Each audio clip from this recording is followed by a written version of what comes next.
शहरियार मैंने कह दिया ना मुझे वापस पाकिस्तान जाना है तो जाना है और आप मुझे रोक नहीं सकते। परी ने गुस्से से शहरियार को देखते कहा, मैंने नाइल से बात की है, वो कह रहा है कि कुछ दिनों तक तुम्हें पाकिस्तान आने का कह देगा और उसकी परमिशन के बगैर मैं भी कुछ नहीं कर सकता। शहरियार ने साफ हाथ खड़े करते कहा, आप कितने अपने भाई के फरमाबरदार हैं, मैं अच्छी तरह जानती हूँ। यकीनन कोई ना कोई खिचड़ी पक रही है आप दोनों के दिमागों में और इसीलिए मुझे पाकिस्तान ने वापस जाने नहीं दे रहे। परी ने मीठा सा तंज करते हुए कहा, जिस पर शहरियार हंस पड़ा था। तुम पाकिस्तान क्यों जाना चाहती हो? शहरियार ने बात बदलते हुए पूछा, क्योंकि परी के सवाल का जवाब इसके पास भी नहीं था। किसी को तलाश करना है। परी एकदम संजीदा हुई थी।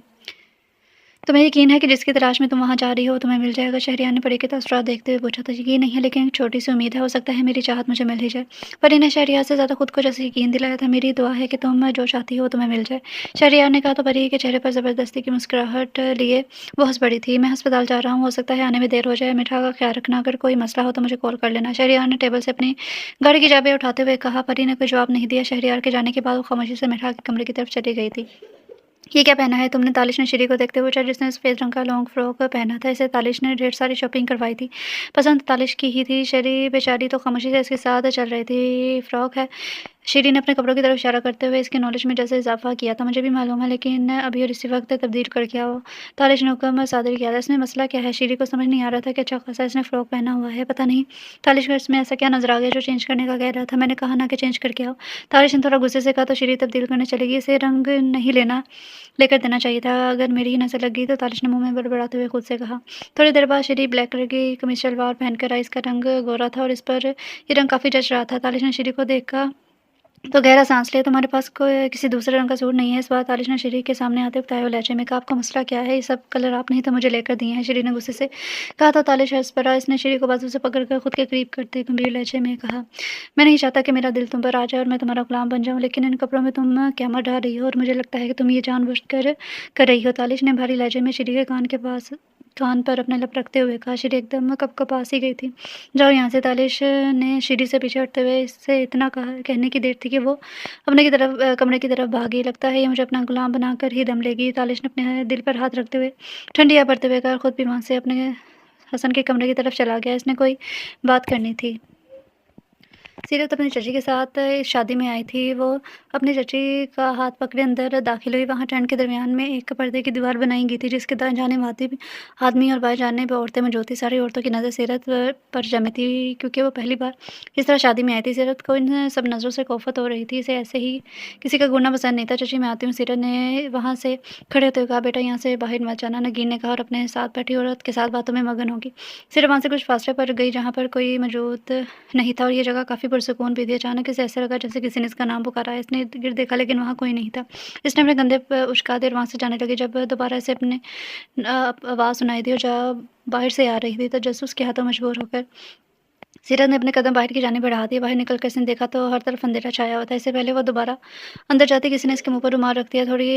थोड़े बहुत हाथ पैर चलाने के बाद सीरत वहीं बेहोश हो गई थी। ये रंग तो तुम पर बहुत ज़्यादा जच रहा है, मुकाबिल ने गहरे लहजे में सीरत के चेहरे को देखते हुए कर से बाहों में उठाए वहाँ से ले गया। जब इसकी आँख खुली तो इसने खुद को कमरे में बंद पाया। इसे बस इतना याद था कि टेंट से बाहर आई थी तो किसी ने इसके मुँह पर रुमाल रखा और वही बेहोश हो गई। सीरत जल्दी से बेड से उठी और दरवाजे की तरफ भागी और काफ़ी देर दरवाज़ा खटखटाने के बाद जब किसी ने दरवाज़ा नहीं खोला तो वहीं थका कर बैठ गई। तो मुलाज़िमा हाथ में खाने की ट्रे पकड़े अंदर आई थी। मुझे यहाँ कौन लाया है? जवाब दो। सामने खड़ी लड़की ने मुलाज़िमा को देखते हुए चीखते हुए पूछा था। बीबी जी, मुझे इस बारे में मालूम नहीं है। अब खाना खा लें। मुलाज़िमा ने नज़र झुकाकर कहा, मुझे गाँव वापस जाना है। मेरे घर वाले परेशान हो रहे होंगे। आप समझ क्यों नहीं रही? प्लीज़ मुझे जाने दें। सीरत ने बेबसी से मुलाज़िमा को देखते कहा। मुलाज़िमा को देखकर से थोड़ी उम्मीद नज़र आई थी। बीबी जी, बड़े साहब कल आ जाएंगे, आप उनसे बात कर लीजिएगा, लेकिन अभी आप यहाँ से कहीं नहीं जा सकती। मुलाज़िमा ने मौतबाना अंदाज में कहा। भाड़ में गए तुम्हारे साहब, मैं खुद पी जाऊँगी तुम्हारे बड़े साहब का। सीरत ने चीखते हुए कहा, अपने कदम दरवाजे की तरफ बढ़ा दी। इसने जल्दी से बाहर जाकर दरवाजे को किया था। बीबी जी, ऐसी गलती मत कीजिएगा, बड़े साहब आपको माफ़ नहीं करेंगे। मुलाज़िमा ने दरवाजे को पीटते हुए कहा, लेकिन वो मुलाज़िमा की बात को नज़रअंदाज किए वहाँ से बस निकलना चाहती थी। इसे अपने दुपट्टे का भी होश नहीं था, जो शायद कमरे में ही रह गया था। इससे पहले वो घर से बाहर कदम रखती किसी ने इसे बाजू से पकड़कर खुद की तरफ खींचा। ये सब कुछ इतनी जल्दी हुआ कि सीरत को समझने का मौका नहीं मिला। सीधा मुकाबल के जोड़े सीने से जा टकराए थे। इसकी आंखें खौफ से फैली थी जब इसने सामने खड़े हुए इंसान को खुद के बेहद करीब देखा था। आप? सीरत की ज़ुबान से बस यही ये लफ्ज़ अदा हुए थे। आंखों में बेयकीनी थी। तो मुझे मिस कर रही थी जाने मन? मुकाबिल ने इसके कान के पास झुकते हुए सरगोशी नुमा अंदाज में कहा, लेकिन वो तो अपने सामने खड़े इंसान को देख कर वहीं बुत की बन गई थी। पत्थर की बन गई थी, आँखों के सामने आते अंधेरे की वजह से वही मुकाबिल की बाहों में झूल गई। सिरा जब काफ़ी देर नगीन को नज़र नहीं आई तो नगीन इसे देखने के लिए वहाँ से उठ गई, लेकिन उसे सीरत कहीं नज़र नहीं आई। क्या हुआ भाभी? दुल्हन की माँ ने नगीन को परेशान देखा तो पूछा। वो मैं सीरत को तलाश कर रही थी, पता नहीं कहाँ चली गई है। नगीन ने इर्द-गिर्द देखते बताया, परेशान मत हो, यहीं कहीं होगी, मैं देखती हूँ। दुल्हन की माँ ने कहा और वहाँ से चली गई। नगीन तो परेशान हो गई थी और ये बात वहाँ मौजूद हर एक को पता चल गई। शफ़ीक के आदमी वहीं पर थे जिनके कानों में ये बात पड़ी कि सीरत कहीं गायब हो गई है। इसने अपने मालिक को फ़ोन करके सारी सूरत-ए-हाल का बता दिया। तुम लोग कहाँ थे और कहाँ चली गई वो लड़की? जवाब दो, शफ़ीक ने फ़ोन पर डाँटते हुए कहा। चौधरी साहब, हम नहीं जानते, उसकी चाची तो यहीं पर है, पर लड़की कहीं गायब हो गई है। आदमी ने कहा, शफ़ीक, उससे सपना माथा मसला था। तुम लोग एक काम करो, वहाँ मौजूद हर एक के कान में ये बात डाल दो कि सिकंदर की बेटी किसी लड़की के साथ भाग गई है और गाँव के कुछ लोगों ने इसको देखा भी है। शफ़ीक के दिमाग में ख़्याल आया था, इसने मैंने आदमी को कहा, इसने अपनी बेइज़्ज़ती का बदला लेना था, अगर सीरत नहीं मिली तो यही सही। ठीक है चौधरी साहब, आदमी ने कहते ही फ़ोन बंद कर दिया और इनके लिए ये बात फैलाना कोई मुश्किल काम नहीं था। इसने एक ने बात सुनी तो दूसरे तक पहुँचाएगी। नगीन वहाँ से चली गई थी, लेकिन ये बात वहाँ हर तरफ फैल गई थी। आस्ता-आस्ता ये बात आग की तरह हर तरफ फैल गई। सिकंदर की बेटी किसी लड़के के साथ भागी है, क्या बकवास कर रही हो? वो तुम्हारे साथ गई थी तो कहाँ गायब होगी? शाहनवाज़ ने डाँटते हुए नगीन से पूछा। सही मैं नहीं जानती, वो अचानक कहीं गायब होगी। नगीन ने सहमे हुए लहजे में कहा। नीलम का तो अलग ही बुरा हाल था। पूरे गाँव में ये बात फैल गई थी कि सिकंदर की बेटी किसी लड़के के साथ भाग गई है और ये सच हुआ तो इसी हवेली में उसकी कब्र बनवा दूँगा। सिकंदर ने कड़क लहजे में कहा, ये सब झूठ है, मेरी बेटी ऐसी हरकत नहीं कर सकती। नीलम ने जल्दी से कहा, तुम्हारी बेटी ऐसी हरकत कर चुकी है, दुआ करो वो दोबारा इस हवेली में कदम ना रखे। सिकंदर ने नीलम को देखते हुए इसे तनविया करते कहा। नीलम ने बेबसी से अपने शौहर को देखा था। भाई साहब, ऐसे हम सीरत को नहीं छोड़ सकते, उसने हमारी इज़्ज़त पूरे गाँव वालों के सामने 2 कौड़ी की रख रख दी है। इसकी सज़ा तो उसे ज़रूर मिलेगी। शाहनवाज़ ने कड़क लहजे में कहा। सब लोग खामोश थे। वो जानते थे कि अगर सीरा वापस आ जाती है तो उसके साथ क्या सलूक होगा, लेकिन नगीन और नीलम का दिल नहीं मान रहा था कि इसकी बेटी किसी के साथ भाग सकती है। मुझे हवेली जाना है, श्री के तालिश को देखते कहा जो बाहर जाने के लिए तैयार खड़ा था। क्यों? तालिश ने काबरू उचकाते पूछा। मुझे अम्मी से मिलना है और सीरत से भी। श्री ने तालिश की गहरी नज़रों की ताब न लाते हुए इर्द-गिर्द देखते हुए कहा। श्री साहिबा, मेरी एक बात कान खोल कर सुन लें। जब आप मेरे एक अदद बच्चे की माँ बन जाएंगी, फिर आपको हवेली जाने की इजाज़त मिलेगी, वो भी मेरे साथ। तालिश ने श्री के करीब आते कहा था, जिसने आंखें फाड़े सामने खड़े तालिश को देखा। एक पल में इसका चेहरा सुर्ख हुआ था। तालिश जो श्री के जवाब का मुंतज़िर था, इसके चेहरे पर खिलते रंग देखकर हैरान हुआ, फिर मुस्कुरा पड़ा। मुझे नहीं मालूम था, मेरी बात सुनकर तुम इतना शर्माओगे, लेकिन अच्छी लग रही हो। तालिश ने मुस्कुराहट दबाते अपने हाथ की पूंछते से श्री के गाल को सहलाते हुए कहा, आप जाएँ यहाँ जहाँ भी जा रहे हैं। श्री ने तालिश से पीछे होते घबराए हुए लहजे में कहा। जो कहकर लगाए हँस पड़ा था, फिर श्री वहाँ रुकी नहीं थी बल्कि अपने कमरे की तरफ भागी। ताली ने मुस्कुराते नफ़ी में सर हिलाया और वहाँ से चला गया। नायल ने सीरत को अपनी बाहों में उठाया और उसे कमरे की तरफ ले गया। बेड पर लौटाते इसने सीरत का चश्मा उतार कर साइड टेबल पर रखा। वो मज़ीद देर नहीं करना चाहता था, इसलिए जब इसे चौधरी के बेटे के इरादों का पता चला तो उसने शफ़ीक से पहले खुद सीरत को अगवा कर लिया था। नायल बहुत गौर से सीरत के चेहरे को देख रहा था। जो मैं तुम्हारे साथ करने जा रहा हूँ उसके लिए मुझे माफ़ कर देना। नायल ने सीरत को देखते कहा और साइड टेबल पर पड़ा पानी का जग पूरा सीरत पर ऊँधा कर दिया, जो हड़बड़ाकर उठ बैठी थी। उसकी आंखों में खौफ था, जो सामने खड़े शख्स को देखकर फिर से उठ आया था। कैसी हो सीरत? नाइल ने आगे बढ़कर सीरत के चेहरे पर चिपके बालों को अपने हाथ की मदद से पीछे करना चाहा, लेकिन सीरत करंट खाकर पीछे हुई थी। नाइल ने गहरी नज़र से सीरत के कपड़ों की तरफ देखा जो गीले हो रहे थे। सीरत ने अपने दुपट्टे के लिए इर्द गिर्द नज़र दुहराई तो इसे सोफे पर पड़ा अपना दुपट्टा नज़र आ गया था। सीरत को दुपट्टा लेते देख नाइल के चेहरे पर मुस्कुराहट आ गई, जो चलता हुआ सीरत के पास आकर खड़ा हो गया, जो पीछे दीवार होने की वजह से मज़ीद पीछे नहीं जा सकती थी। मुझसे निकाह करोगी या निकाह के बगैर रहना चाहोगी? तुम्हें 2 ऑप्शन दे रहा हूँ, जो तुम्हारा दिल करे चूज़ कर लो। नाइल ने भारी लहजे में सीरत के चेहरे की तरफ अपना हाथ बढ़ाते पुरशौक लहजे में कहा। इसके चेहरे पर चिपके बालों को कान के पीछे किया था। सीरत तो इसकी निकाह वाली बात सुनकर शॉक्ड हो गई थी। मुझे हवेली जाना है और मैं क्यों आपसे निकाह करूँ? सीरत ने होश में आते नाइल का हाथ झटकते हुए कहा। वहाँ से जाने लगी, लेकिन नाइल ने इसके दाएं और बाएं जानिब हाथ रखकर इसका रास्ता रोक दिया था। वैसे इस वक्त तुम जिस हालत में मेरे सामने मौजूद हो, अगर मेरी जगह कोई और होता तो कब का तुम्हें दागदार कर चुका था। मेरी शराफत है कि मैं तुम्हें निकाह की ऑफ़र कर रहा हूँ, और दूसरी बात, निकाह होते ही मैं तुम्हें खुद हवेली छोड़ कर आऊँगा, वादा करता हूँ। और नाइल हसन कभी अपने वादों से मुकरता नहीं है। नाइल ने सीरत की आंसू से भरी आंखों में देखते हुए कहा। हम उसे निकाह क्यों करना चाहते हैं? सीरत ने बेबसी से पूछा। इस सवाल का जवाब मैं तुम्हें बाद में दूंगा, पहले मेरे सवाल का जवाब दो। निकाह करके वापस हवेली जाना चाहती हो या फिर सारी ज़िंदगी इसी कमरे में बंद रहना चाहती हो? नाइल ने इस बार संजीदगी से पूछा। सीरत को पहली ऑप्शन बेहतर लगी थी, क्योंकि निकाह के बाद इसने हवेली वापस चले जाना था और इसकी ही सोच थी कि हवेली वाले इसका साथ देंगे, क्योंकि वो खुद तो किसी के साथ नहीं भागी थी ना। लेकिन बहुत जल्द इसकी ये सोच गलत साबित होने वाली थी। ठीक है, मैं निकाह के लिए तैयार हूँ, लेकिन फिर अपना वादा पूरा करेंगे और मुझे हवेली छोड़ कर आएंगे? सीरत ने कन्फर्म करना चाहा। नाइल हसन कभी भी अपनी कही हुई बात उससे फिरता नहीं है। फिर कुछ देर तक मौलवी साहब आते होंगे, तैयार हो जाओ। नाइल ने बिना सीरत को देखे कहा और वहाँ से चला गया। बाहिर तालिश खड़ा था। हसन, तुम जो भी कर रहे हो सोच समझ कर रहे हो ना? तालिश ने संजीदगी से पूछा। मैं जानता हूँ मैं क्या कर रहा हूँ, इसने सर लहजे में कहा। शहरयार को भी मालूम नहीं है कि मैंने जिस लड़की के साथ निकाह किया वो कौन है, और तुम क्या करने जा रहे हो? तालिश ने इसे याद करवाते हुए कहा। वो जब वापस आएगा तो वो देखी जाएगी, और तुम अपनी बीवी को अभी इसके बारे में कुछ नहीं बताओगे। और मौलवी साहब कब तक आएंगे? नाइल ने पूछा तो तालिश से बताने लगा। थोड़ी देर तक मौलवी साहब आ गए थे। सीरत कब नाइल हसन के नाम लिखते कि इसे पता नहीं चला। अगर ये रिश्ता सबकी रजामंदी से हुआ था तो सीरत को भी कोई मसला ना होता, लेकिन नहीं, यहाँ सूरत हाल कुछ अलग थी। निकाह के बाद नाइल कमरे में दाखिल हुआ। इसने बिना सीरत को देख के अपने साथ चलने का कहा था, जो जल्दी से उठ खड़ी हुई थी। इसे यहाँ आए 2 दिन हो गए थे। सीरत जल्दी से अपनी चादर लेते हुए इसके साथ चल पड़ी। गाड़ी में खामोशी छाई हुई थी। दोनों अपनी अपनी सोचों में गुम बैठे थे। सीरत का दिल घबरा रहा था, न जाने इसके बाबा से किस तरह का रद्द अमल जाहिर करेंगे, इस पर यकीन करेंगे भी या नहीं। और नाइल ये सोच रहा था वो जो करने जा रहा है क्या वो ठीक है। इसी दौरान नाइल ने हवेली से कुछ फासले पर गाड़ी रोकी तो सीरत भी होश में आई थी। इसके हाथ कांप रहे थे, शायद डर की वजह से। हसन ने भी ये बात नोट की थी। चलो तुम्हारा घर आ गया है, हसन ने कहते ही बाहर निकल गया। सीरत भी दरवाज़ा खोले बाहर निकली। रात का वक्त था, सब लोग अपने कमरों में थे। सीरत हसन के साथ हवेली में दाखिल हुई तो उसके सामने अपनी माँ नजर आई, जो भागती इसके अपनी माँ के गले लग गई थी। सीरत, मेरी बच्ची कहाँ चली गई थी, और तुम ठीक तो हो ना? नीलम ने बेयकीनी से इसका माथा चूमते हुए पूछा था। मुलाजिम ने जाकर सिकंदर और इब्तिसाम को भी सीरत के घर आने की इत्तला दी। इब्तिसाम अब काफ़ी बेहतर था। इसने जब हसन का नाम सुना तो खुद भी बाहर आया था। शाहनवाज भी वहाँ क्या था। हसन को अब शर्मिंदगी महसूस हो रही थी, क्योंकि वो जो करने वाला था इसमें नुकसान सीरत और उसकी माँ का था, जो बेकसूर होते हुए भी अपने शौहर और बाप के किए की सजा भुगत रही थी।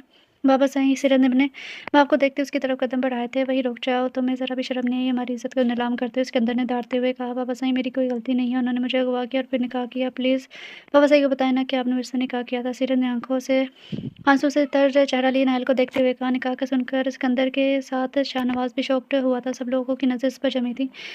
झूठ क्यों बोल रही हो सीरत, तुम्हारा निकाह कब हुआ? नायल ने अपने लहजे में हैरानगी लिए पूछा था। सीरत ने बेयकीनी से नायल को देखा। वो नहीं जानती थी कि सामने खड़े इंसान के क्या इरादे हैं, लेकिन इसके साथ क्या होने वाला है वो अच्छे से पता चल गया था। तुम खुद अपनी मर्जी से मेरे पास आई थी और मेरे साथ रातें गुजारी। अब पता नहीं तुम झूठ क्यों बोल रही हो। तुम अपनी मर्जी से मेरे पास आई थी और मेरे साथ रातें गुजारी थी। पता नहीं तुम झूठ क्यों बोल रही हो। तुमने ही तो कहा था तुम्हारे बाबा साहब कभी भी हमारे रिश्ते के लिए नहीं मानेंगे, इसलिए तुम घर से भाग गई थे। और तुमने कहा था यहाँ के रस्म और रिवाज तुम्हें पसंद नहीं है, तुम अपने मुताबिक अपनी ज़िंदगी गुजारना चाहती हो, इसलिए तो तुम मेरे साथ भाग गई थी। लेकिन अब तुम न जाने क्यों झूठ का सहारा ले रही हो। नायल ने सीने पर हाथ बांधते हुए चेहरे पर दिल जला देने वाली मुस्कुराहट लाते कहा। और आप तो बहुत बड़ी बातें करते थे ना कि आपकी बेटी मेरी बहन जैसी नहीं है, याद है आपको? कुछ साल पहले आप मेरे पास आए थे और क्या कहा था आपने, याद है ना?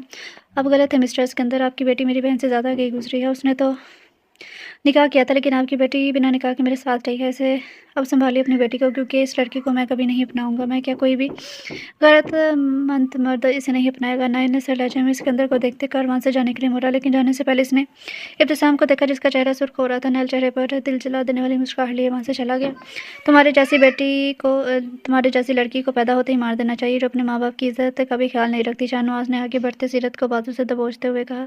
जाओ उसे कमरे में कैद कर दो, जब तक मैं न कहूँ एक पानी का घूंट भी इसे नहीं मिलना चाहिए। शाहनवाज ने सीरत को पीछे धक्का देते हुए कहा, जो ज़मीन पर ऊंधे मुँह जा गिरी थी। इसे तो अभी तक समझ नहीं आ रहा था किसके साथ क्या हुआ है। साईं, आप बिना सच की तक जाने सीरत को कैसे सजा दे सकते हैं? मुझे पूरा यकीन है कि मेरी बच्ची बेकसूर है। हमने शबनम को खो दिया, अब सीरत को नहीं खो सकते। नीलम ने सिकंदर के पैर पकड़ते हुए रोते हुए कहा। जानती भी हो कि पूरे गांव में ये बात फैल गई है कि सिकंदर की बेटी किसी लड़के के साथ भाग गई है, और उस लड़के ने खुद कहा है कि सीरत उसके पास गई थी। अब मजीद इस बारे में कोई बात नहीं होगी। सिकंदर ने सर लहजे में कहा और वहाँ से चला गया।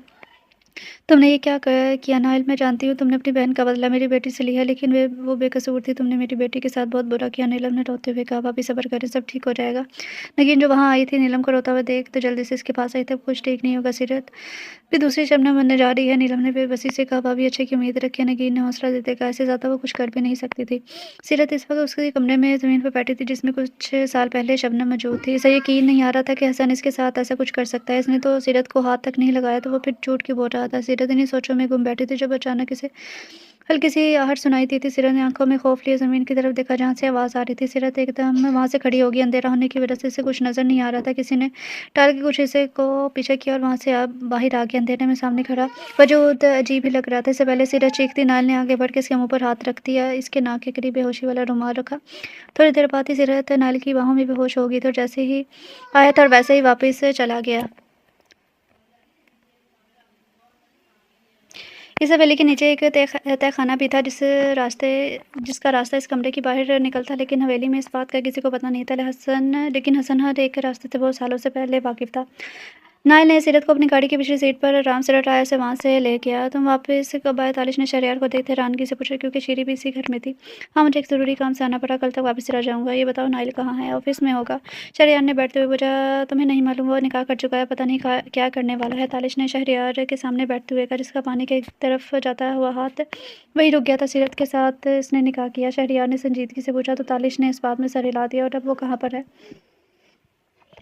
शहरयार ने वहाँ से उठते हुए पूछा। हमारे दूसरे घर में। तारिश ने शहरयार को देखते कहा, जो वहीं से बाहर चला गया था। चलो अच्छा है, अब ये हसन को संभाल लेगा, पता नहीं क्या करना चाहता था। तालिश ने गहरा सांस लेते कहा, बाबा सही कहा, वाले सीरत के बारे में पूछ रहे हैं। मुझे लगता है हमें एक बार सबसे बात करनी चाहिए और कोई भी कहानी है उनको सुना देंगे। वो लोग तो हमारी किसी भी बात पर यकीन कर लेंगे, लेकिन अगर अभी इनकी बातों को गलत साबित न किया तो हमारे सरों पर चढ़कर नाचेंगे। इब्तिसाम ने अपने बाप और चचा को देखते हुए कहा, ठीक कह रहे हो, तुम ऐसा करो, सारे गाँव वालों को इकट्ठा करो, मैं उनसे बात करता हूँ। सिकंदर ने कहा था। इब्तिसाम वहाँ से चला गया, जो अब काफ़ी बेहतर था। इब्तिसाम ने गाँव वालों को उसी जगह इकट्ठा किया जहाँ पर अक्सर लोग जमा होते थे। सामने सिकंदर बैठा था। इससे पहले सिकंदर बात शुरू करता, वहाँ इनके पास एक ब्लैक कलर की गाड़ी आकर रुकी थी। लोगों की नजरें उस गाड़ी की तरफ थी जिसका दरवाज़ा खुला और अंदर से नायल निकला, जिसने सफ़ेद शलवार कमीज के साथ तो ब्लैक कलर की ग्लासेस लगाई हुई थी। गाड़ी से बाहर निकलते ही इसने अपनी ग्लासेस उतारी और सिकंदर की तरफ आया। गांव वालों ने इसे खुद ही गुजरने की जगह दे दी। इसकी शख्सियत से वहाँ खड़ा हर एक इंसान मुतासिर हुआ था, लेकिन इब्तिसाम के साथ सिकंदर और शाहनवाज आंखों में शोले लिए इसे देख रहे थे। शुक्र है आप सब लोग मुझे ही मिल गए। मैं हवेली जा रहा था, लेकिन आप लोगों ने मेरा काम आसान कर दिया। अब आज मैं आप सबको एक हकीकत से आगाह करना चाहता हूँ। नायल ने गाँव वालों की तरफ देखते संजीदगी से कहा, सबसे पहले तो मैं आप लोगों को ये बता दूँ कि आपके साईं सिकंदर की बेटी हसन ने सिकंदर की तरफ इशारा करते कहा, करने का मुझसे हुआ है। वो किसी के साथ भागी नहीं थी, बल्कि आपके साईं से मेरी एक डील हुई थी कि जिस हवेली में वो रहते हैं वो मेरे नाम है। अगर वो अपनी बेटी की शादी मेरे साथ कर देते हैं तो मैं इस हवेली के कागजात पर साइन कर दूंगा। लेकिन साइन करने के बाद ये लोग मुकर गए। हवेली मेरी माँ ने मेरे नाम की थी और मेरी माँ शमीम बेगम को कौन थी आप लोग तो अच्छी तरह जानते होंगे। मैं उनका बेटा हूँ। उनके इंतकाल के बाद या ऐसा कहा जाए उनकी जान लेने के बाद ये लोग हवेली हासिल करना चाहते थे, लेकिन अफसोस वो मेरे नाम पर थी। और जब ये लोग अपनी कही हुई बातों से मुकर गए तो मुझे इनकी बेटी से निकाह करना पड़ा। और वो मेरी बचपन की मंगेतर भी थी। तो आप लोग भी जानते हैं यहाँ गांव के लोग अपने असूल के बहुत पक्के हैं और मंगनी तो बहुत अहम माना जाता है। मैंने सिर्फ अपनी मोहब्बत को अपने नाम किया है, लेकिन मैं नहीं जानता था गाँव में ये बात किसने फैलाई कि सिकंदर की बेटी किसी के साथ भागी है। लेकिन मैं उसे छोड़ूंगा नहीं जिसने भी ये हरकत की है। और इब्तिसाम भी हमारे निकाह का गवाह था। तो जब एक भाई अपनी बहन के निकाह में शामिल हो तो उसे आप लोग ये कैसे कह सकते हैं कि वो भागी हुई लड़की है। शादी से वापसी पर इब्तिसाम ही अपनी बहन को लेकर आया था, क्योंकि समझदार है और वो जानता है कि इसकी बहन मेरी मंगेतर है, तो शादी भी मुझसे होगी। क्यों इब्तिसाम? मैं ठीक कह रहा हूँ ना? जिसने इब्तिसाम की तरफ देखते हुए पूछा। इब्तिसाम को समझ नहीं आया कि क्या जवाब दे, क्योंकि अगर इस वक्त वो हसन की बात की मुखालफत करता तो गाँव वालों ने इसे भी बुरा भला कहना था। नायल ने आधे सच और आधे झूठ को मिलाकर कहानी सुनाई थी। सिकंदर और शाहनवाज तो समझने की कोशिश कर रहे थे कि हसन करने क्या वाला है। बिल्कुल ये सच कह रहा है और आज आप लोगों को यहाँ जमा करने का मकसद भी यही था कि आप लोगों की गलतफहमी को दूर कर दिया जाए। मेरी बहन किसी के साथ भागी नहीं थी, बल्कि मैंने खुद इसका निकाह हसन के साथ करवाया था। तो अब मेरी बहन के बारे में कोई फजूल नहीं बोलेगा और मैं उम्मीद करता हूँ सब लोग इस बात को दरगुजर करेंगे। इब्तिसाम ने बात को संभालते हुए सर लहजे में कहा, वरना इसका दिल तो कर रहा था हसन की जान निकाल ले। इब्तिसाम साईं, आपको हमें ये बात पहले बता देनी चाहिए थी कि आपकी बहन किसी के साथ भागी नहीं है। हम आपकी बेटी से माफ़ी मांगना चाहते हैं। जो कुछ हमने उसके साथ बारे में बोला और सोचा उसके लिए हम शर्मिंदा है। वहाँ खड़े लोगों में से एक आदमी ने आगे बढ़ते कहा, और बेटा तुम शमीम के बेटी के बेटे हो, हमें मालूम नहीं था वो सच में हम सबके लिए फरिश्ता थी। तो फिर तुम इसी गांव के बेटे हुए? उस आदमी ने कहा। तो हसन ने जल्दी से बोला, माफ़ कीजिएगा अंकल, लेकिन अब मैं अपनी बीवी को यहाँ नहीं लेकर आऊँगा, क्योंकि मुझे आपके साईं पर बिल्कुल भी भरोसा नहीं है। शादी उनकी रजामंदी के बगैर हुई है और क्या भरोसा इनका अपनी बड़ी बेटी की तरह मेरी बीवी को भी गायब कर दे। मैं बेचारा उसे कहाँ तलाश करूँगा। और दूसरी बात, बिल्कुल ठीक है आपने, मेरी माँ बहुत अच्छी थी, लेकिन कुछ लोगों से ये बात बर्दाश्त नहीं हुई। हैरत है आप लोगों पर आप एक ऐसे इंसान के पास अपने मसले लाते हैं, मशवरा माँगते हैं जो अपने मसले हल करने के काबिल नहीं है। हसन ने उस आदमी को देखते हुए कहा, उसके चेहरे पर छाई मुस्कुराहट सिकंदर को ज़हर लग रही थी। इस वक़्त सारा खेल हसन के हाथ में था। सिकंदर चाहता था तो यहाँ सच बता सकता था, लेकिन बदनामी के साथ इनकी इज़्ज़त ख़राब होनी थी। लड़के, तुम अब यहाँ से जाओ, हमारे ज़ाती मामलात में तुम दखल-अंदाज़ी ना ही करो तो बेहतर है। सिकंदर ने कड़क लहजे में कहा तो हसन मुस्कुरा पड़ा। बस मेरा काम हो गया है, मैं जा रहा हूँ। हसन ने कहा और चलता हुआ सिकंदर के पास आया। मेरा मेन मकसद तुम लोगों को गाँव वालों के सामने ज़लील करना था, जो पूरा हो गया, लेकिन एक बात सच है, मैं आपकी बेटी से निकाह कर चुका हूँ और मेरी बीवी है। मेरे पास महफ़ूज़ है। मुझे लगा था कि जो बातें मैंने की उससे सुनने के बाद तो एक बाप अपनी नज़रें भी नहीं उठा सकेगा, लेकिन मैं गलत था। अब लोगों को तकलीफ़ देने के चक्कर में मैं उस मासूम को तकलीफ़ दे गया। मुझे लगा था जो कुछ मैंने आप लोगों की बेटी के बारे में बोला, उसके बाद तुम सब मेरी जान ले लोगे, लेकिन तुम लोग अपनी गैरत सिर्फ़ पर ही ज़ाहिर औरत पर ज़ुल्म करके ही दिखा सकते हो, चाहे उसकी गलती हो या ना हो। अब सोचना ज़रूर कि मैं सीरत को उस कमरे से निकाल कर कैसे ले गया। और हाँ, अब मुझे नहीं लगता कि गाँव वाले के दिलों में अब तुम लोगों की इज़्ज़त मौजूद होगी। कल जो कुछ भी मैंने कहा वो सब झूठ था। सीरत जो कह रही थी वही सच था। हसन ने सिकंदर की तरफ झुक कर धीमे लहजे में कहा और वहाँ से चला गया। गाँव वाले गुस्से से सिकंदर को देख रहे थे। इब्तिसाम ये मामला खुद सँभाला था, क्योंकि इस वक़्त गाँव वालों की नज़रों में इब्तिसाम ही दुरुस्त था। और बहुत से सवाल सामने आए थे कि शबनम कहाँ गई? हसन की माँ को किसने मारा? शाहनवाज़ और सिकंदर तो वहाँ से उठकर चले गए थे, लेकिन सिकंदर को समझ नहीं आ रहा था कि सीरत उस कमरे से बाहर कैसे निकली। इसे तो लगा था कि वो उस कमरे में ही है, लेकिन नाइल उसे वहाँ से ले गया था। नाइल घर वापस आया तो उसका सर दर्द से फट रहा था और जानता था इसने सीरत के साथ गलत किया है, लेकिन इसने गाँव में इसके गायब होने की खबर नहीं फैलाई थी। इसके आदमियों ने गाँव में फैली खबर इसे दे दी थी। वो नहीं जानता था कि ये काम किसका है। इतना इसे ज़रूर पता था कि सीरत इससे नफ़रत करती होगी, जो कुछ इसने इस मासूम के साथ किया। नाइल सोफे से टेक लगाए बैठा यही सोच रहा था जब उसे शहरयार की आवाज़ सुनाई दी थी। छोड़ आए हो उसे हवेली। शहरयार की आवाज़ में तंज शामिल था। नाइल ने आंखें खोल कर शहरयार को देखा। तुम्हें क्या लगता है? नाइल ने उल्टा सवाल किया। नाइल, तुम जानते हो ना कि शबनम के साथ क्या सलूक हुआ था? वो लोग तो उसे भी जान से मार डालेंगे और उसकी तो कोई गलती भी नहीं है। शहरयार ने नाइल के सामने खड़े होते अपने चेहरे पर हाथ फेरते हुए कहा। नाइल भी शहरयार के सामने मुतमिन सा खड़ा था। मेरी बहन के साथ जो भी उसके भाई ने किया बुरा किया वो भी बेकसूर थी, तो फिर उसे क्यों सज़ा मिली? नाइल ने उल्टा शहरयार को देखते सवाल किया। अगर आज मेरा ठीक हो जाती तो क्या फिर तुम अपनी बहन से नज़रें मिला पाओगे जो तुमने सीरत के साथ किया? और मेरा से तो हमें फिर भी थोड़ी बहुत उम्मीद है कि वो ठीक हो जाएगी, लेकिन सीरत उसे तो वो लोग जान से मार देंगे। मुझे तुमसे इस बात की उम्मीद नहीं थी। नाइल, तुम इतने खुदगर्ज़ कैसे हो सकते हैं? शहरयार ने सर लहजे में कहा।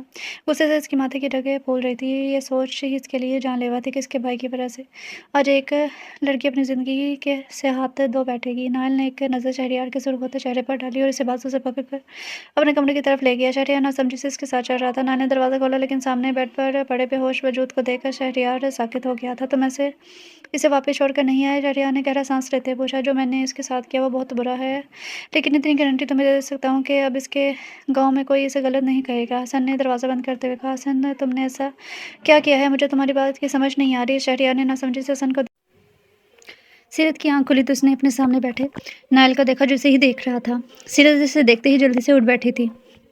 डर इसके चेहरे पर आया था। नायल अभी भी आराम से बैठा इसे देख रहा था। डर क्यों रही हो? तुम्हें उन लोगों से बचा कर लेकर आए हैं, तुम्हें तो शुक्र गुज़ार होना चाहिए। नायल ने गंभीर लहजे में सीरत को देखते हुए कहा, जिसके चेहरे पर पहले हैरत फिर गुस्से के तासुरात उभरे थे। आज इस मुकाम पर मुझे पहुँचाने वाले भी आप ही हैं, और आप कह रहे हैं कि मैं आपका शुक्रिया अदा करूँ? मेरे घर वालों के सामने आपने मुझे 2 कौड़ी का करके रख दिया। क्या सोच रहे होंगे मैं कितनी बेशर्म लड़की हूँ जो किसी लड़के के साथ भाग गई और उसके साथ रातें गुज़ार कर वापस आ गई। मेरी माँ की नज़र शर्मिंदगी से झुक गई थी। सिर्फ़ आपकी वजह से सीरत गुस्से से चिल्लाते हुए चीख रही थी और वहाँ से उठ गई। अभी भी इसकी आंखों के सामने अंधेरा सा आ रहा था। नायल ने सीरत की सारी बात आराम से सुनी और उठकर खड़ा हो गया। कहाँ जा रही हो? नायल ने सीरत को दरवाजे की तरफ जाते देखा तो इसे बाजू से पकड़ते हुए रोक कर पूछा। कहीं भी चली जाऊँगी, लेकिन यहाँ नहीं रहूँगी। आप जैसे इंसान के साथ तो बिल्कुल भी नहीं। सीरत ने नायल का हाथ झटकते हुए कहा। हवेली जाओगी? नायल ने सीने पर हाथ बांधते हुए पूछा। जन्नू में भी चली जाऊँगी, लेकिन यहाँ आपके घर में नहीं रहूँगी। सीरत ने अपने गाल पर बहते आंसू को साफ करते हुए कहा। मेरी इजाज़त के बगैर तुम यहाँ से कदम बाहर नहीं निकाल सकती, इसलिए कोशिश करना बेकार है। बाकी तुम्हारा अपना घर है, जहाँ जाना चाहो जा सकती हो।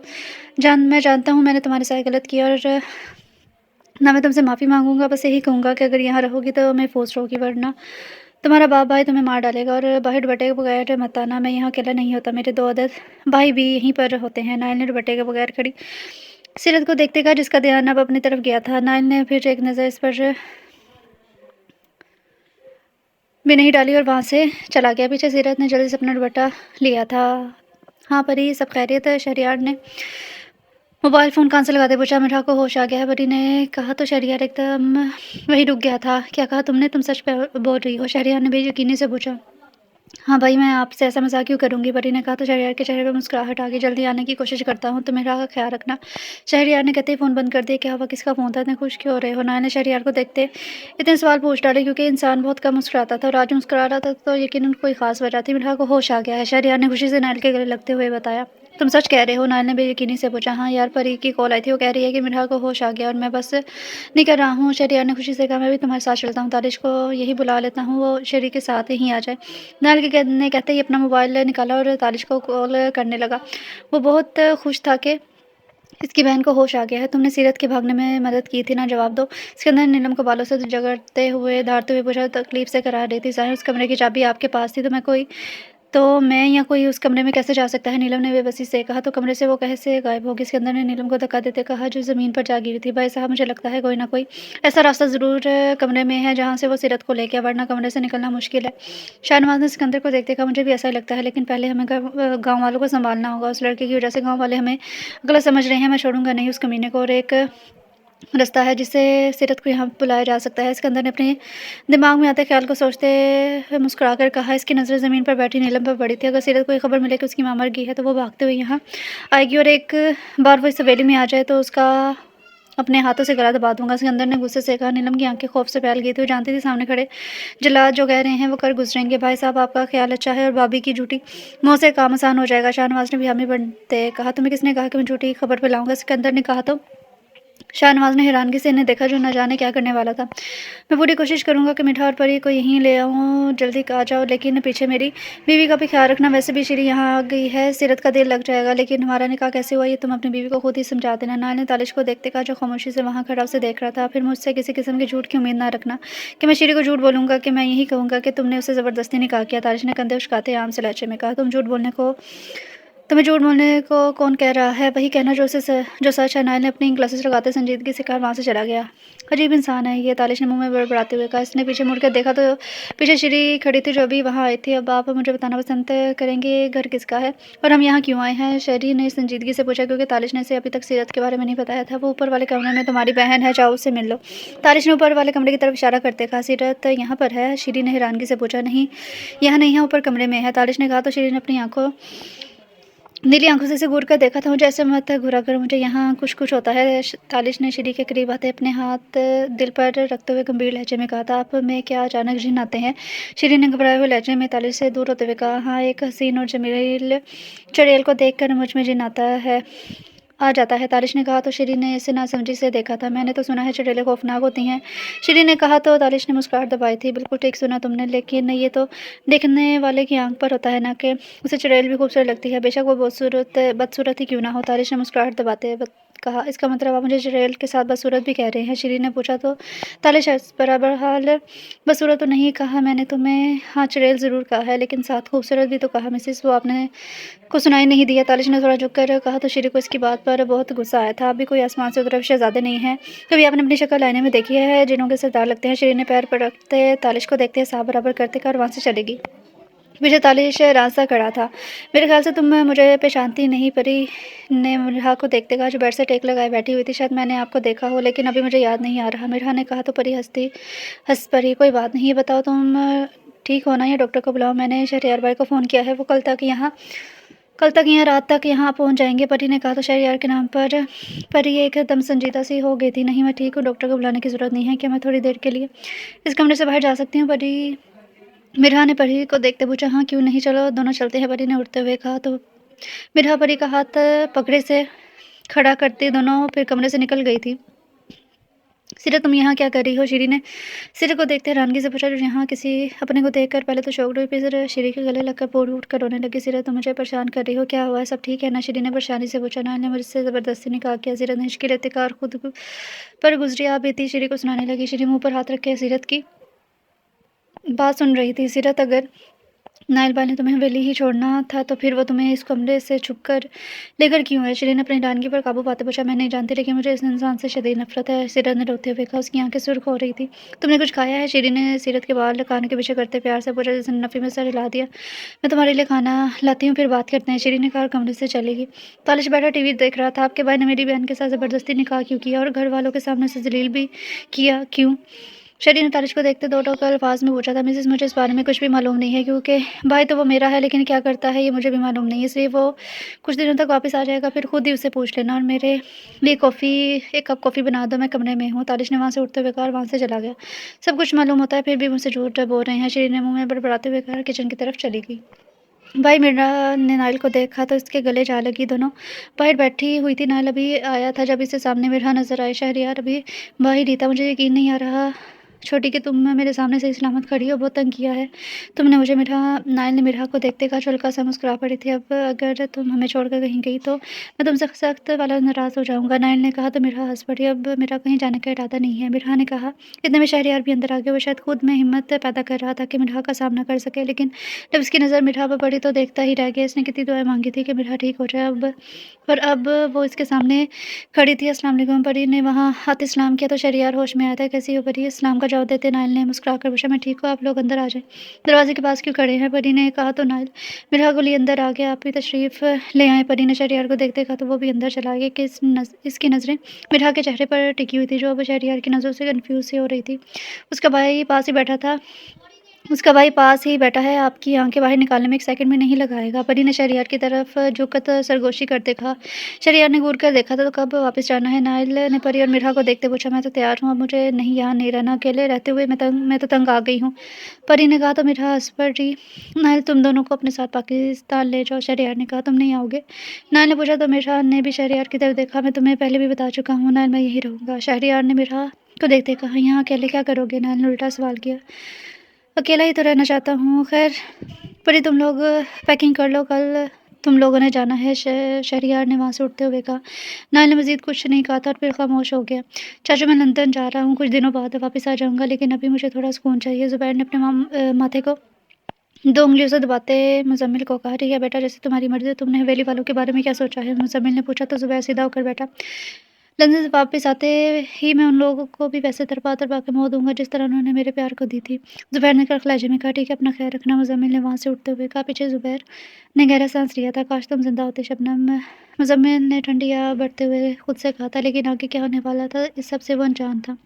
नीलम कहाँ हो? सिकंदर ने सीढ़ियों के पास खड़े नीलम को आवाज़ देते हुए कहा, जो कमरे से बाहर आई थी। जी सही, नीलम ने मुरझाए हुए लहजे में आकर पूछा था। कुछ दिनों में ही इसका चेहरा उतर सा गया था। यहाँ इसने अपने पास आने का इशारा किया। जो छोटे कदम लेते सिकंदर के पास आकर खड़ी हो गई थी। सिकंदर ने एक नज़र नीलम को देखा, जो नज़र झुकाए खड़ी थी। सिकंदर ने इसे बाजू से पकड़कर सीढ़ियों की तरफ धक्का दे दिया। इससे पहले नीलम कुछ समझ पाती, सिकंदर इसे सीढ़ियों से नीचे धक्का दे चुका था।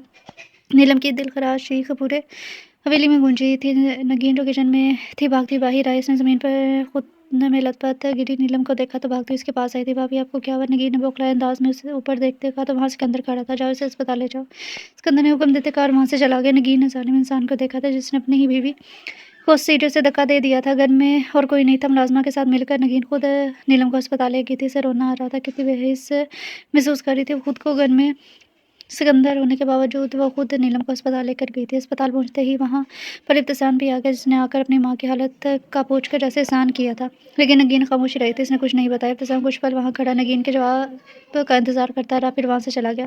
बाबा सही, मेरे पास तालिश का ही नंबर है और मुझे नहीं लगता कि वो सीरत या श्री को यहाँ आने देगा। इब्तिसाम ने सिकंदर को फ़ोन करते कहा उसे तुम उसे कहना कि नीलम की तबीयत काफ़ी ख़राब है। वो सीरत का नाम ले रही है। सिकंदर ने कुछ सोचते हुए कहा।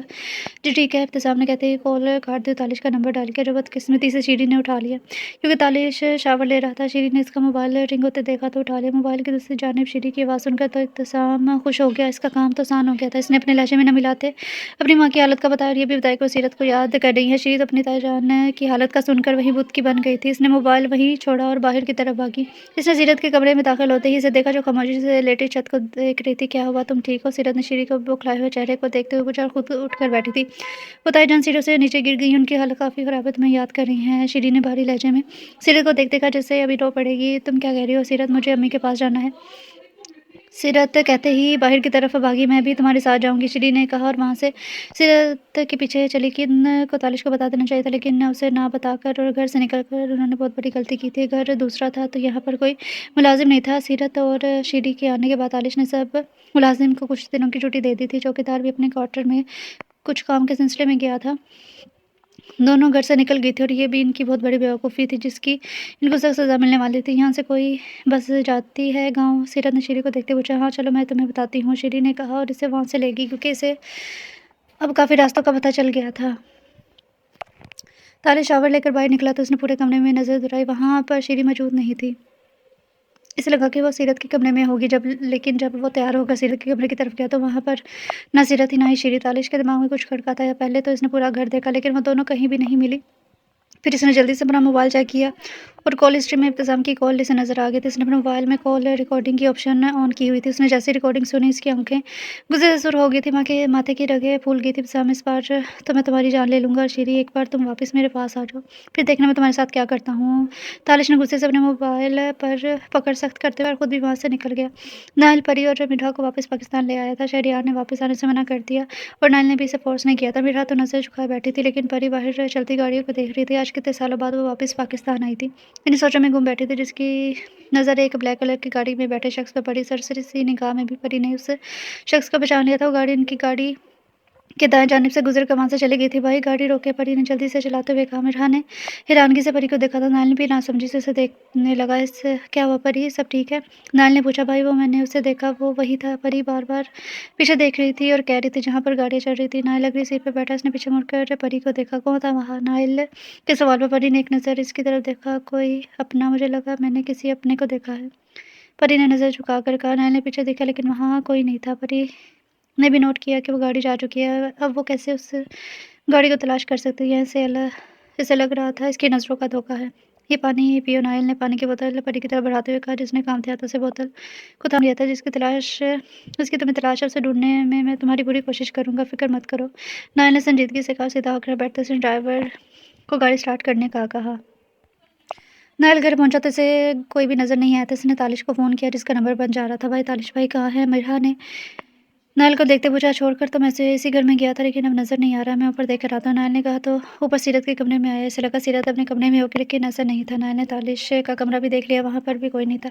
कहाँ गई ये तीनों? नाइल ने दोबारा तालिश का नंबर डायल करते खुद से कहा। तो इस बार तालिश का नंबर लग भी गया था लेकिन जो खबर तालिश ने इसे सुनाई वो इसकी सांस रोकने के लिए काफ़ी थी। तुम इसी वक्त घर पहुँचो, मैं दोनों लड़कियों को अकेला नहीं छोड़ सकता और तुम्हें बाद में बात करता हूँ। नाइल ने गुस्से से कहने के बाद मोबाइल बंद कर दिए। क्या कर दिया तुम दोनों ने? नाइल ने अपना मोबाइल दीवार में मारते हुए गुस्से से कहा क्योंकि वो अच्छी तरह जानता था कि खास तौर पर सीरत के साथ वहाँ क्या सलूक होगा।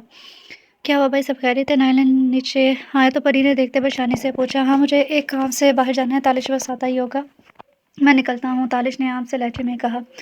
और आपने हमें किसी खास से मिलवाना था? मिठा ने याद आने पर नाइल को देखते कहा। एक बार मेरे हाथ आ जाए फिर तुम लोगों से भी मिलवा दूंगा। नाइल ने मुंह में बड़बड़ाते हुए कहा। क्या? मिठा ने नासमझी से पूछा। कुछ नहीं, इतनी जल्दी भी क्या है, मिल लेना उन खास से भी। अभी तुम दोनों फ्रेश हो जाओ, थक गई होगी। ऊपर दाएं जानिब तुम दोनों का कमरा है। नाइल ने ऊपर इशारा करते हुए कहा तो मिठा इस बात में सर हिलाते ऊपर की जानिब चली गई।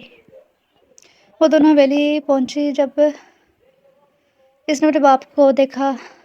अम्मी कैसी हैं? सीरत ने इब्तिसाम की तरफ बढ़ते जल्दी से पूछा जिसने इसको बालों से दबोचा कि सीरत दर्द से करा उठी थी। आज वो जिस भी हालत में है सिर्फ तुम्हारी वजह से। बहुत गलती कर दी तुम दोनों ने यहाँ आकर। मुझे उम्मीद तो नहीं थी कि तुम दोनों यहाँ होगे लेकिन देखो मेरा अंदाज़ा गलत साबित हुआ। इब्तिसाम ने सीरत के तकलीफ दे चेहरे को देखते मुस्कुराना अंदाज में कहा। शाहनवाज़, अपनी बेटी को यहाँ से ले जाओ, इसे तलाक के पेपर तैयार करवाओ। अब हमारी लड़की वापस नहीं जाएगी। इसके अंदर की रक्त आवाज़ पर श्री एकदम डर गई थी।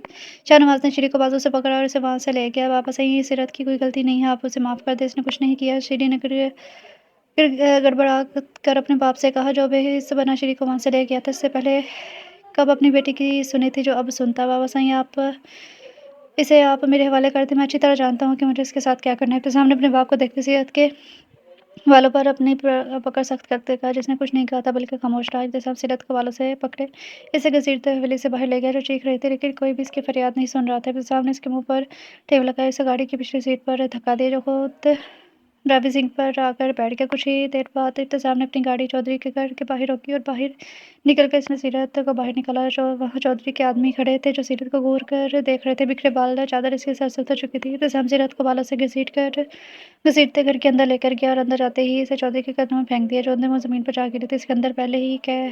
सिकंदर ने पहले कह दिया था कि सेहत जब भी मेरी हवेली वापस आएगी इसे जान से मार दिया जाएगा। तो ये जिम्मेदारी इब्तिसाम ने ली थी। वो क्या करने वाला था ये तो किसी को भी मालूम नहीं था। ये लो जैसा कि हमारी डील हुई थी अब वो ज़मीन हमारी है। इब्तिसाम ने चौधरी और उसके बेटे को देखते हुए कहा जिसने के चेहरे पर ज़मीन पर गिरी सीरत को देखते आंखों में ही कमीनगी टपकने लगी थी। हाँ ठीक है वो ज़मीन अब तुम लोगों की है। शफीक ने जल्दी से कहा और एक बात ही ये जिंदा नहीं बचनी चाहिए वरना मैं अपने हाथों से इसे मार दूंगा। इब्तिसाम ने सर लहजे में कहा वहाँ से जाने के लिए मुड़ गया। रुक जा। सीरत को यकीन नहीं आ रहा था कि इसका अपना सगा भाई इसका सौदा कर रहा है। बेयकीनी आंखों इसकी आंखों में आया थी। इसने ज़मीन से खड़े होते अपने भाई को रोका था। कैसा भाई था जो अपनी बहन को ज़मीन के कुछ टुकड़ों की खातिर बेच रहा था। सिरे चलती हुई इब्तिसाम के पास आई जो खड़ा संजीदगी से देख रहा था। इस वक्त यहाँ चौधरी उसका बेटा और इसके आदमी खड़े थे। सिरत ने एक जोरदार थप्पड़ इब्तिसाम के मुंह पर दे मारा। इसके थप्पड़ की आवाज़ पूरे कमरे में गूंजी थी। कोई भी इस बात की तवक्को नहीं कर रहा था कि सिरत इब्तिसाम पर हाथ उठाएगी। अभी वो शौर से बाहर नहीं निकला था कि सिरत ने दूसरा थप्पड़ इसे दे मारा। लानत तुम्हारे जैसे भाई होने पर, लानत है तुम्हारे मर्द होने पर। बेशर्म आदमी अपनी सगी बहन को ज़मीन के कुछ टुकड़े की खातिर निंदों के बाद छोड़ कर जा रहे हो। अल्लाह करे तुम मर जाओ। तुम्हारे जैसा घटिया भाई होने से बेहतर है मेरा कोई भाई ना होता। सिरत ने चीखते हुए इब्तिसाम को देखते कहा जो जबड़े ताने सिरत को देख रहा था। मरना तो तुमने है ही, क्यों ना मेरी कुछ मदद करके ही मर जाओ और ये तुम्हारी आखिरी गलती समझकर माफ़ करना। उसके बाद हम कभी नहीं मिलेंगे। इब्तिसाम ने गहरा सांस लेते सीरत को देखते कहा मुझे अपनी परवाह नहीं है लेकिन मुझे एक बात का गिला ज़रूर रहेगा। अगर आज मैं मर जाती हूँ तो तुम्हारी मौत को नहीं देख सकूंगी। तुम्हारे जैसे दरिंदे की मौत आसान तो बिल्कुल नहीं होगी। और मेरी एक बात याद रखना तुम सब। सीरत ने उंगली उठाते हुए कहा मेरे मरने के बाद वो तुम सबको चुन चुन के मौत देगा इतना मुझे यकीन है। सीरत ने भीगे लहजे में वहाँ मौजूद तीनों वजूद को देखते कहा बात की बात में देखी जाएगी। अभी तो मेरे साथ चल अपनी बेइज्जती का बदला लेना है। शफीक ने सीरत को बाजू से पकड़कर इसे अपने साथ घसीटते हुए कहा। इब्तिसाम इस पर एक नज़र डालकर वहाँ से चला गया था। सीरत ने दिल में अल्लाह से मदद मांगी थी। उस इंसान को याद किया था जिसने निकाहनामे पर दस्तखत करते वक्त इसकी इज्जत की हिफाजत करने का वादा किया था। तालिश के घर आते ही नाइल घर से निकल गया था। इसके पास इतना वक्त नहीं था कि वो इससे बहस कर सके। नाइल गाड़ी को फुल स्पीड में ड्राइव करते गाँव पहुंचा था। इस वक्त इसके चेहरे पर छाया सर्दपन और सख्ती को देखकर कोई भी इससे बात करने से पहले 100 बार सोचता। नाइल सीधा हवेली गया था। आदम आज ही कैसे आना हुआ? सिकंदर ने हवेली में नाइल को देखा तो चेहरे पर मुस्कुराहट से जाय से पूछा था। सीरत और शहरी कहाँ है? नाइल ने सिकंदर को देखते तहमुल से पूछा वरना इसका दिल तो कर रहा था सामने खड़े मकार इंसान का कत्ल ही कर दे। सीरत बिल्कुल ठीक है अपने कमरे में है और कल तुम्हारे भाई को तलाकनामा मिल जाएगा। सीरत वहीं है जहाँ उसे होना चाहिए था। सिकंदर ने मुस्कुराते हुए कहा। सीरत कहाँ है? नाइल ने सिकंदर के सामने खड़े होते हुए दोबारा पूछा। नहीं बताऊंगा। क्या कर लोगे? सिकंदर ने नाइल की आंखों में देखते हुए कहा। तो फिर मैं भी आपकी उम्र का लिहाज नहीं करूंगा। नाइल ने पुरसरार लहजे में कहा। इस हवेली में नहीं।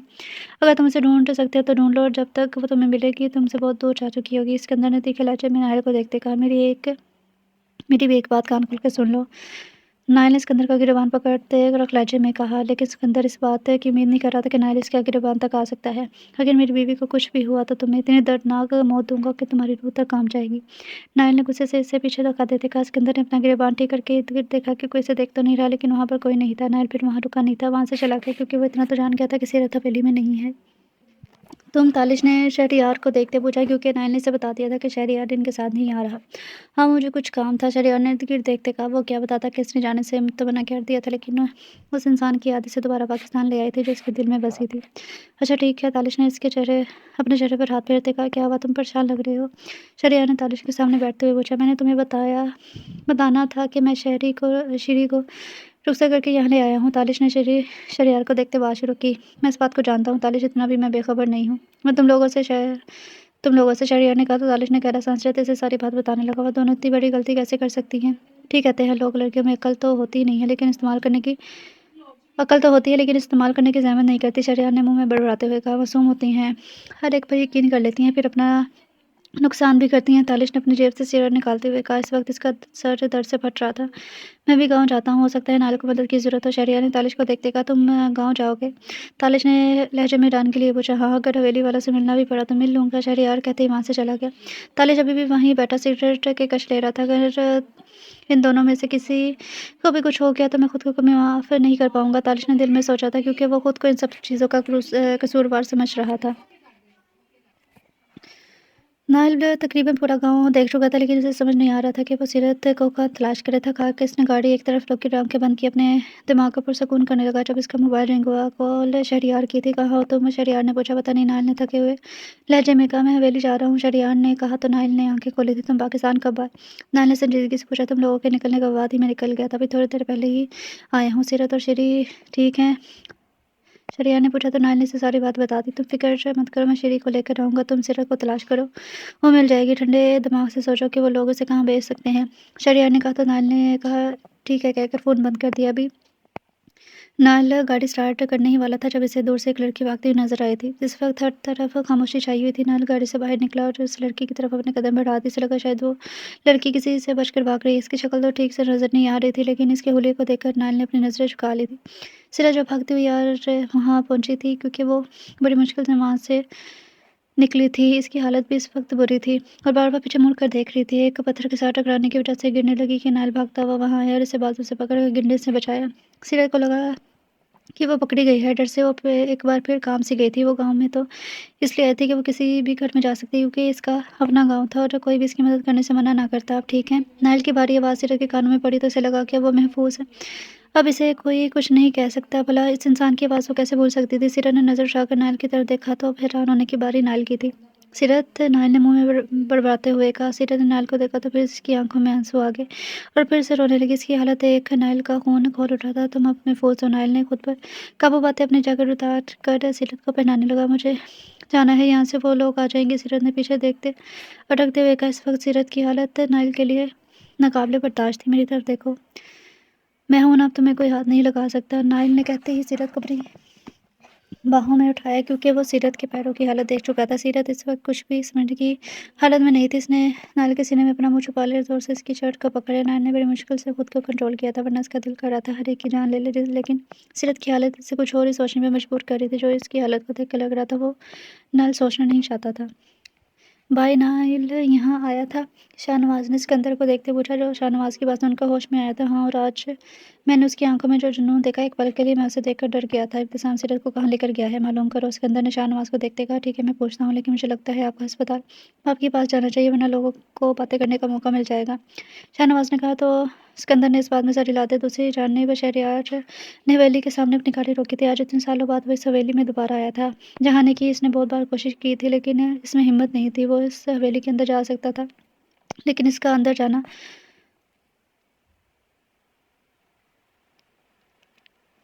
जाना ज़रूरी था। शहरयार गाड़ी से बाहर निकला और गहरा सांस लेते हवेली में दाखिल हुआ। आज भी हवेली वैसी ही थी जैसी वो छोड़ कर गया था, कुछ भी नहीं बदला था। सिकंदर अस्पताल के लिए निकल रहा था। शाहनवाज अपने कमरे की तरफ जा रहा था जब इसकी नज़र शहरयार पर पड़ी। शाहनवाज तो एक सेकंड में शहरयार को पहचान गया था। भला एक बाप अपने बेटे को कैसे नहीं पहचान सकता?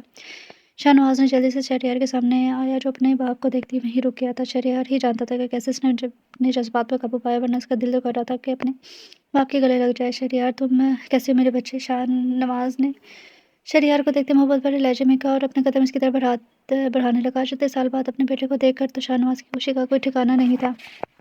गुस्ताखी माँ बाबा सही, लेकिन प्लीज़ आप वहीं रुक जाएं। शहरयार ने शाहनवाज को देखते संजीदगी से कहा। शाहनवाज के कदम वहीं थम गए थे। कुछ वक्त पहले आपने मुझे कॉल करके कहा कि मैं दोबारा हवेली आ जाऊं, और आप अच्छी तरह जानते हैं कि आपकी फजूल किस्म की रसूमात की वजह से मैं इस हवेली को छोड़ कर गया था। दूसरी वजह क्या थी वो भी बता दूंगा, लेकिन मुझे नहीं लगता कि आप बदल गए हैं। आप अभी भी वही शाहनवाज हैं जिनकी नज़र में औरत की कोई हैसियत नहीं, जो औरत को अपनी जो पैर की जूती समझता है। यकीन करें, मैंने आपसे मिलने की बहुत कोशिश की, लेकिन शहरयार कहते ही सांस लेने के लिए रुका था। हिम्मत नहीं हुई दोबारा इस हवेली में आने की, जहाँ मेरी आंखों के सामने मासूम लोगों की जान ले ली गई हो।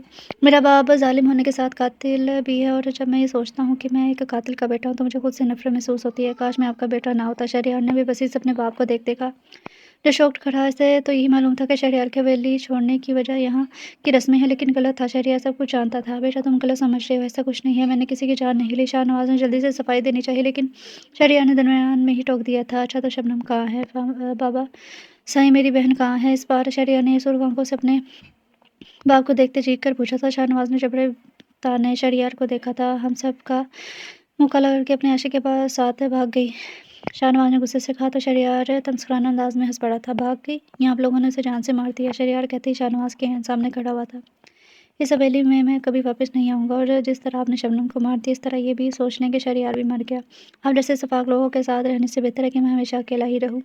शहरयार ने सर लहजे में कहा, और और श्री कहाँ है? मैं उसे लेने आया हूँ। आखिरी बात शरियान ने रुख मोड़े पूछी थी। श्री कहीं नहीं जाएगी, वो यहीं रहेगी। शाहनवाज ने अपना आखिरी फैसला सुनाया था। ठीक है, अगर आप आराम से नहीं मान रहे तो मैं वही करूँगा जो मेरा दिल करेगा। शरियार कहते ही वहाँ से चला गया। पीछे शाहनवाज अभी भी वैसे ही खड़ा था। ये क्या है? श्री ने घबराए हुए इब्तिसाम को देखते पूछा, जो इस वक्त इसके कमरे में मौजूद था। तलाकनामा इस पर दस्तखत करो। इब्तिसाम ने पेन टेबल पर रखते संजीदगी से कहा। तलाकनामा। श्री ने मुंह में बड़बड़ाते हुए कहा, जल्दी से साइन करो इस पर। इब्तिसाम ने बुत बनी खड़ी श्री को देखते कहा, मैं इस पर साइन नहीं करूंगी। श्री ने खुद में हिम्मत पैदा करते इब्तिसाम को देखते कहा, क्या कहा तुमने? दोबारा कहना। इब्तिसाम ने अपना कदम श्री की तरफ बढ़ाते हुए लहजे में कहा, मुझे ताली से तलाक नहीं चाहिए, मुझे उससे कोई मसला नहीं है। श्री ने अपने हाथ की उंगलियां मरोड़ते नजर झुका कर कहा, तुम्हें भी तो कुछ उस दिन उस इंसान के साथ रहते पर लग गए हैं, लेकिन फिक्र मत करो, मुझे अच्छी तरह पर काटने आते हैं। उनसे सामने 4 कदम का फासला 2 कदमों में तय करते हुए श्री के पास आते इसे बालों से दबोचते कहा, जो दर्द से करा उठी थी। इब्तिसाम की नज़र श्री बंद आंखों से होती हुई इसके गुलाबी होंठों पर आकर ठहर सी गई थी। वैसे तुम खूबसूरत हो बहुत। इब्तिसाम ने अपने अंगूठे से श्री के होंठ को भी हल्का सा छुआ था कि श्री इब्तिसाम के लंग्स पर एकदम काम से गिर। फौरन इसने अपनी आंखें खोलते इब्तिसाम को पीछे धक्का दिया, जो अपनी पूरी कुव्वत जमा करते इसके चेहरे पर थप्पड़ दे मारा। इब्तिसाम चेहरे पर हाथ रखे हुए खूंखार नजरों से श्री को देख रहा था। श्री दरवाजे की तरफ भागने लगी तो इब्तिसाम ने इसे बाजू से पकड़ खुद के करीब किया। इतना करीब के दोनों में ना फासला ना होने के बराबर था। मैं तुम्हें बताता हूँ कि तुमने मुझ पर हाथ उठाकर कितनी बड़ी गलती की है। इब्तिसाम ने हकारा से अपनी बाहों में चीखती चलाती श्री को देखते हुए कहा, छोटो मुझे बाबा साईं। श्री ने चलाते हुए कहा। शरिया जो श्री को ही ढूंढ रहा था, इसके चीखने पर उसी के कमरे में आ गया, लेकिन अंदर कमल से देख इसका खून खोल उठा था। इसने आगे बढ़कर इब्तिसाम को श्री से पीछे किया और इसके जबड़े पर जोर से मुक्का दे मारा। जब होश में आया था श्री शरियार के पीछे जाकर छुप गई थी। अगर तुमने एक भी कदम आगे बढ़ा तो तुम्हारी जान ले लूंगा। शरियार ने इब्तिसाम को देखते धार कर कहा। इसकी आवाज़ ऐसी थी कि शाहनवाज भी वहाँ आ गया। इब्तिसाम शरियार को पहचान गया था। इब्तिसाम शाहनवाज को देखते ही वहाँ से निकल गया। शर्म आनी चाहिए आपको। मुझे तो ये कहते हुए भी शर्म आ रही है कि बाप के होते हुए बेटी महफूज नहीं है। आप जैसा बाप होने से बेहतर था कि हम लावारिस होते। मैं अपनी बहन को लेकर जा रहा हूँ, अगर कोई मेरे रास्ते में आया तो जान से जाएगा, चाहे फिर वो मेरा अपना बाप ही क्यों ना हो। शरियार ने सर लहजे में शाहनवाज को देखते हुए और श्री की बाजू को पकड़े वहाँ से ले गया। शाहनवाज ने आज पहली बार शर्मिंदगी से नजरें झुका ली थी। वो शरियार के रास्ते में भी नहीं आया था। शरियार नजरें श्री को लेकर वहाँ से चला गया। नीलम कैसी है? सिकंदर ने नगीन को देखते पूछा। अभी तक बेहोश है, डॉक्टर ने कहा है कि इनके दिमाग को ज़्यादा गहरी चोट लगी है और अगर वो रात तक होश में न आई तो मसला हो सकता है। नगीन कहकर खामोश हो गई। ठीक है, मेरे आदमी यहीं पर हैं, अगर किसी चीज़ की ज़रूरत हो तो उनको बता देना। सिकंदर ने आंसर लहजे में कहा, जैसे आया था वैसे वापस चला गया। नाल सीरत को अपने दूसरे घर ले आया था। तही इसने डॉक्टर को फ़ोन किया, जो मेडिसिन देने के बाद चला गया था। इस वक्त सीरत नीम कानून की मेथी कमरे में लैम्प की रोशनी चल रही थी। नायल सोफे पर बैठा हाथ में पकड़ा पेन को घुमा रहा था, लेकिन नजरें इसकी सीरत पर जमी थी। सीरत आस्ते से मुंह में कुछ बड़बड़ा रही थी, लेकिन आस्ते आस्ते इसकी आवाज़ ऊंची हो गई, जैसे किसी से खौफजदा होकर बोल रही हो। नायल जल्दी से उठकर सीरत के पास आया था। सीरत नायल ने इसके पास बैठते इसके गाल को तब दबाते हुए कहा, जिसने इसके हाथ को जोर से पकड़ लिया। जैसे इसने नायल कहा, छोड़ा वो इसे अकेला छोड़कर चला जाएगा। घबराने की ज़रूरत नहीं है, मैं हूं ना यहाँ पर तुम्हारे पास। नायल ने झुककर सीरत के कान के पास से कहा, जिसकी बड़बड़ाहट हल्की होती गई और फिर से गुनगुनाहट में चली गई, लेकिन अभी इसने नायल के हाथ को वैसे ही पकड़ा हुआ था। नायल ने अपने हाथ में सीरत का हाथ देखा तो हल्का सा मुस्कुरा पड़ा। लैम्प की हल्की सी रोशनी में भी सीरत के चेहरे के जख्म साफ नजर आ रहे थे। जिसने भी तुम्हारे साथ ये सब किया है उसे नायल हसन जान से मार देगा। नायल ने गंभीर लहजे में कहते अपने हाथ की उंगलियों से सीरत के होंठ के पास वाले जख्म को हल्का सा छुआ। सीरत का गाल अभी भी सूजा हुआ था। नायल गहरी सी नज़रों से सीरत के चेहरे को देख रहा था। गनूनगी में भी वो नायल की नज़रों की तपिश से इसके माथे पर बल पड़े थे। इस बार नायल खुलकर मुस्कुराया था।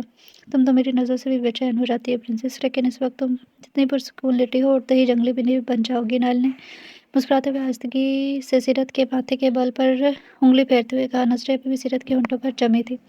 माफ़ करना, लेकिन अब तो तुम मेरी बीवी हो, अब तो हक जता सकता हूँ। नायल ने कहते ही थोड़ी से पकड़ कर सीरत का चेहरा ऊपर किया और उसके जख्म पर अपने होंठ रख दिए। थोड़ी देर बाद पीछे होते इसने सीरत की गाल को भी हल्का सा अपने लबों से छुआ और फिर पीछे हटते इसके जख्म पर क्रीम लगाने लगा, जहाँ पर अभी भी जख्म मौजूद थे। अभी वो लगाकर फारिग हुआ था जब इसका मोबाइल रिंग हुआ। इसने नंबर देखा जहाँ शहरियार की कॉल आ रही थी। इसने एक नज़र सीरत को देखा, फिर वहाँ से उठकर चला गया। भाई आप ठीक है? मिर्हा ने तालिश को देखते पूछा, जिसकी हालत जैसे कुछ ठीक नहीं लग रही थी। आओ मिर्हा। माफ़ करना, अपनी परेशानी में मैं तुम्हें तो बोल ही किया। कैसी हो तुम? तालिश ने अपने चेहरे पर ज़बरदस्ती की मुस्कुराहट लाते पूछा, वरना इसका दिल बहुत घबरा रहा था। अभी तक शहरियार की या हसन की कोई कॉल नहीं आई थी।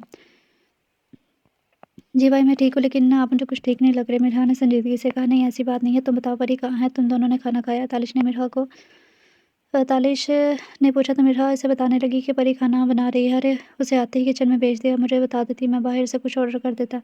तालिश ने कहा तो मिरहा मुस्कुरा पड़ी, आप ही किसी की बात नहीं सुनती, अपनी मर्जी करती हैं, इतना तो मुझे मालूम हो गया है। मिरहा ने कहा, हाँ ये सच भी है। तालिश ने इसकी हाँ में हाँ मिलाते कहा, अभी वो दोनों बातें कर रहे थे जब शहरी और शहरी के साथ घर में दाखिल हुआ। शहरी को देखते ही तालिश अपनी जगह पर खड़ा हो गया था। शेरी ने तालिश को देखकर अपना हाथ उतार किया, क्योंकि वो इसकी आंखों में गुस्सा देख चुकी थी। तालिश आगे बढ़ा और शेरी का हाथ पकड़ा। इसने मिरहा की तरफ देखा, जो आंखों में ना समझी कि तसरा लिए शेरी को देख रही थी। मिरहा, हमें कोई डिस्टर्ब ना करे, तालिश कहकर वहाँ से चला गया। जब शरिया ने तालिश का पुकारा, शरिया ये मेरा और मेरी बेबी का मामला है, प्लीज़ तुम इसमें दखलंदाजी मत करो। शरिया ने सर में कहा और शेरी का हाथ पकड़े से वहाँ से ले गया। शेरी तो सच में डर गई थी, ये भाई की बेबी है? मिठा ने चेहरे पर हैरानी के लिए शरियार से पूछा, हाँ ये मेरी बहन और तुम्हारे भाई की बीवी है। शरियार ने गहरी नज़रों से मिठा को देखते कहा, लेकिन जब इसने शरियार की तरफ देखा तो ज़्यादा देर तक इसके चेहरे की तरफ देख नहीं पाई थी, इसलिए नज़र झुका गई। मेरे लिए एक कप कॉफ़ी ले आओ, शरियार ने ले आओगी? शरियार ने पूछा तो मिठा ने जल्दी से इस बात में सर हिलाते वहाँ से चली गई। शहरी पीछे शहरी नफ़ी में सर हिलाते वहाँ से चला गया था। तालिश ने कमरे में आते ही शीरी का हाथ छोड़ा और ज़ोर से दरवाजे को बंद किया, जो एकदम डर से उठ चल पड़ी थी। तालिश ने मुड़कर शीरी की तरफ देखा और अपने कदम इसकी तरफ बढ़ाती, जो आंखों में खौफ लिए उल्टे कदम चलती दीवार के साथ जा लगी। इससे पीछे मुड़कर दीवार की तरफ देखा और फिर सामने देखा, जहाँ तालिश इसके करीब खड़ा से घूर रहा था। जब तुम घर से निकली तो मैं कहाँ पर था? तालिश ने संजीदगी से सवाल किया। शावर ले रहे थे आप? शीरी ने नज़र झुका कर कहा, शावर ले रहा था ना? मर तो नहीं गया था ना, जो तुम मुझे बिना बताए घर से निकल गई? तालिश ने शीरी के दाएं जानिब दीवार पर जोर से हाथ मारते गुस्से से कहा। शीरी ने डर के मारे आंखें बंद कर ली थी। जवाब दो, तालिश ने सर्द लहजे में कहा। तो इसने आज दोबारा आंखें खोली थी। अब मुझे इतना डांट क्यों रहे हैं? मैं भाई को बताऊंगी। शीरी ने अपने होंठों पर जुबान फेरते तालिश को कहा, देखते का जो पहले तो हैरान हुआ, फिर इसकी नजरें शीरी के होंठों पर ठहरी, जो बार बार अपने होंठों को तर कर रही थी। पहले तुम ये जो हरकत करी हो ये करना बंद करो, दूसरी बात तुम मुझे अपने भाई की धमकी दे रही हो। तालिश ने पहली बात इसके होंठों को देखते कही, जो बार बार इसका ध्यान भटका रही थी। कौन सी हरकत है? शीरी ने नासमझी से उसे देखते पूछा। ये, तालिश ने अपने अंगूठे से शीरी के होंठों को छूते हुए कहा। तो शीरी एकदम सीधी होकर खड़ी होगी और तालिश को पीछे करते वहां से जाने लगी, लेकिन तालिश ने इसका हाथ पकड़े से सामने खड़ा किया। तुम मुझे खुद ही बता दो, मैं से इसकी कैसी सज़ा तुम्हें दूँ, क्योंकि गलती तो तुमने की है और सज़ा भी तुम्हें ज़रूर मिलेगी, और मुझे तुम्हारा भाई क्या बाप भी नहीं रोक सकता। तालिश ने कहते ही शीरी को खुद की तरफ खींचा, जो सीधी इसके सीने से लगी थी। शीरी तो एकदम बौखला सी गई। मेरी एक बात कान खोलकर सुन लो मिसेज, आज तुम्हारी इस गलती को पहली और आखिरी गलती समझ के माफ़ कर रहा हूँ। आइंदा तुमने ऐसी कोई गलती की, तुम्हारी टांगें तोड़ने में एक सेकंड भी नहीं लगाऊंगा। तालिश ने इसकी नीली आंखों में देखते संजीदगी से कहा, आप मुझे धमकी दे रहे हैं? शीरी ने तालिश की तरफ देखते हुए सुम्मेद से पूछा। जी बिल्कुल, मेरी ज़ुबान में इसे धमकी ही कहते हैं। तालिश ने दांत पीसे थे। अब वो ज़ालिम है। शीरी ने खफकी से तालिश को देखते कहा, ऐसे कौन से जुल्म के पहाड़ मैंने तुम पर गिरा दिए जो तुम मुझे ज़ालिम कह रही हो? लेकिन अब मैं जुल्म ज़रूर करूँगा तुम्हारे इन होठों पर। तालिश ने कहते ही शहरी को कमर से पकड़कर खुद के करीब किया, उसकी सांसों को कैद कर लिया। इससे पहले शीरी कुछ समझ सकती, तालिश इसे अपने हिसार में ले चुका था। थोड़ी देर बाद जब तालिश होश में आया तो आराम से शीरी के होंठों को आज़ादी बख्शी, जो गहरे सांस लिए नज़र झुका गई थी। अब तुम मुझे ज़ालिम कह सकती हो, और जल्दी से फ्रेश होकर हाँ, मैं तुम्हारा इंतज़ार कर रहा हूँ। टेंशन के मारे तो मैंने कुछ खाया भी नहीं है। तालिश ने शीरी को छोड़ते कहा, जो एक सेकंड भी ज़ाया किए बगैर वॉशरूम की तरफ भागी थी। आज ही भाई से मिली है मोहतरमा, और मुझे धमकी दे रही है कि तालिश ने मुंह में बुड़बुड़ाते हुए कहा और कमरे से बाहर चला गया। अगले दिन सीरत की आंख खुली तो पहले तो वो अनजान नज़रों से लेटी सोचती रही कि वो कहाँ पर है, इसके साथ हुआ क्या है। लेकिन जैसे इसे कल का सारा वाक़या याद आया तो उठकर बैठ गई। लेकिन सामने इसे नाइल नज़र आ गया था, जो तैयार खड़ा अपने कफ फोल्ड किए शायद सीरत की हरकत को ही नोट कर रहा था। उठ गई तुम? नाइल ने भारी लहजे में सीरत को देखते पूछा और इसके पास आया, जिसका चेहरा अभी भी सूझा हुआ था। सीरत ने एक नज़र नाइल को देखते अपनी नज़र झुका ली थी। फ्रेश हो जाओ, मुलाजमा खाना लाती होगी, नाइल ने संजीदगी से कहते वहाँ से जाने लगा। लेकिन फिर याद आने पर सीरत के पास आया, इसके ऊपर से कंबल पीछे किया। सीरत नाइल के करीब आने पर एकदम घबरा गई थी। तुम्हारे पैर जख्मी हैं, नाइल ने कहते ही सीरत को अपनी बाहों में उठाया। कुछ पल के लिए ही सही, लेकिन दोनों की नज़रें मिली थी। सीरत ने जल्दी से अपनी नज़रों का ज़ाविया तब्दील कर लिया, लेकिन नाइल के होंठों को मुस्कुराहट ने छुआ था। नाइल इसे वॉशरूम की तरफ ले गया। सीरत खामोश रही थी। नाइल ने एक सरसरी सी नज़र सीरत के चेहरे पर डाली और इसे वॉशरूम छोड़ने के बाद मुड़ने से पहले कहा, कि अपना मूड ठीक करो, मुझे अपनी बीवी वैसी ही चाहिए जैसी वो पहले थी। नाइल कहते वहाँ से चला गया। सीरत ने कोई जवाब नहीं दिया, वो अभी भी खामोश थी। सुबह के शेरी किचन में आई तो सामने परी को देखकर वही शॉक्ड हो गई। से लगा इसकी नज़रों का धोखा है। आप ही आप जिंदा हैं? शेरी ने बेयकीनी से परी को देखते पूछा, जो शेरी को यहाँ देखकर हैरान जरूर हुई थी। मुझे लगता है मैं ख्वाब देख रही हूँ। नहीं, ये कैसे हो सकता है? शेरी ने खूबसूरत लहजे में मुंह में बड़बड़ाते हुए कहा। शेरी मेरी बात सुनो।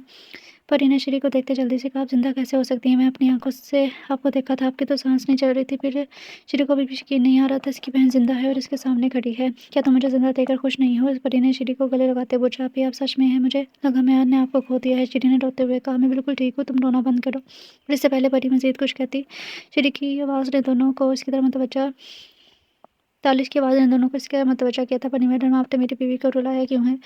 तारिश ने परी को देखते पूछा, जिसने घूर कर देखा था। आपने मुझे बताना गवारा नहीं किया और ना शहरयार भाई ने मुझे बताया। परी ने लहजे में खफ के लिए तालिश को देखते कहा था। अरे भाई, सरप्राइज था। तालिश ने मुस्कुराते हुए कहा, आप सब लोग मुझे बस सरप्राइज पर सरप्राइज ही दे रहे हो। परी ने कहा तो तालिश हंस पड़ा, लेकिन अभी आप कैसे? मेरा मतलब श्री को समझ नहीं आ रहा था कि कैसे इस बात अब कैसे अपनी बात शबनम को समझाया। मैं बताती हूँ। शबनम ने आगे आते हुए कहा, हमारी पुरानी मुलाजमत थी जो ना अम्मी के साथ आई थी, अब तो उनका इंतकाल हो चुका है। उन्होंने शहरयार भाई को कॉल की थी और उस कमरे में खुफिया रास्ता भी था। शहरयार उसी रास्ते में आया था से आया और मुझे कुछ ना कुछ खाने को दे देता। उसने मुझे कहा था कि मैं उसके साथ चली जाऊं, लेकिन मैं नहीं जाना चाहती थी क्योंकि जिसे मैं मोहब्बत करती थी उनको तो उन लोगों ने मार दिया था। उस वक्त मैं काफ़ी मायूस हो गई थी और मेरा झगड़ा भी शहरयार भाई से इसी बात को लेकर हुआ था कि मैं वहाँ से जाना नहीं चाहती। फिर वो 2 दिन तक नहीं आया तो भूख की वजह से मैं बेहोश हो गई।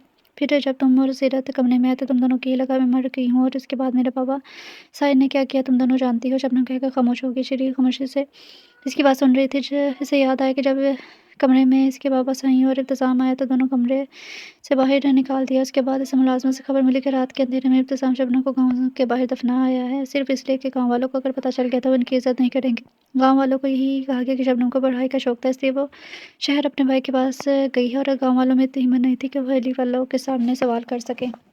लेकिन इब्तिसाम भाई तो आपको, शिरीन ने बात अधूरी छोड़ते हुए कहा, नाइल भाई ने मुझे वहाँ से आकर निकाल लिया था क्योंकि उनके आदमियों ने नज़र रखी हुई थी। फिर उन्होंने मुझे मुल्क से बाहर भेज दिया और अब मैं वापस पाकिस्तान आई हूँ। शबनम ने गहरा सांस लेते बताया। श्री जल्दी से इनके आगे बढ़ी और इनके गले लग गई थी। आपने बहुत कुछ बर्दाश्त किया। आप ही सीरत भी आपको देखकर बहुत खुश होगी। श्री ने पीछे होते कहा। तालिश वहाँ से चला गया था ताकि दोनों बहनें आराम से बातें कर सकें। तुम्हें मैं बहुत जल्द तलाश कर लूँगा स्वीटी। अहमद ने अपने मोबाइल में किसी लड़की की तस्वीर को देखते हुए गहरे लहजे में कहा, तुम पर ग्लासेस बहुत सूट करती हैं।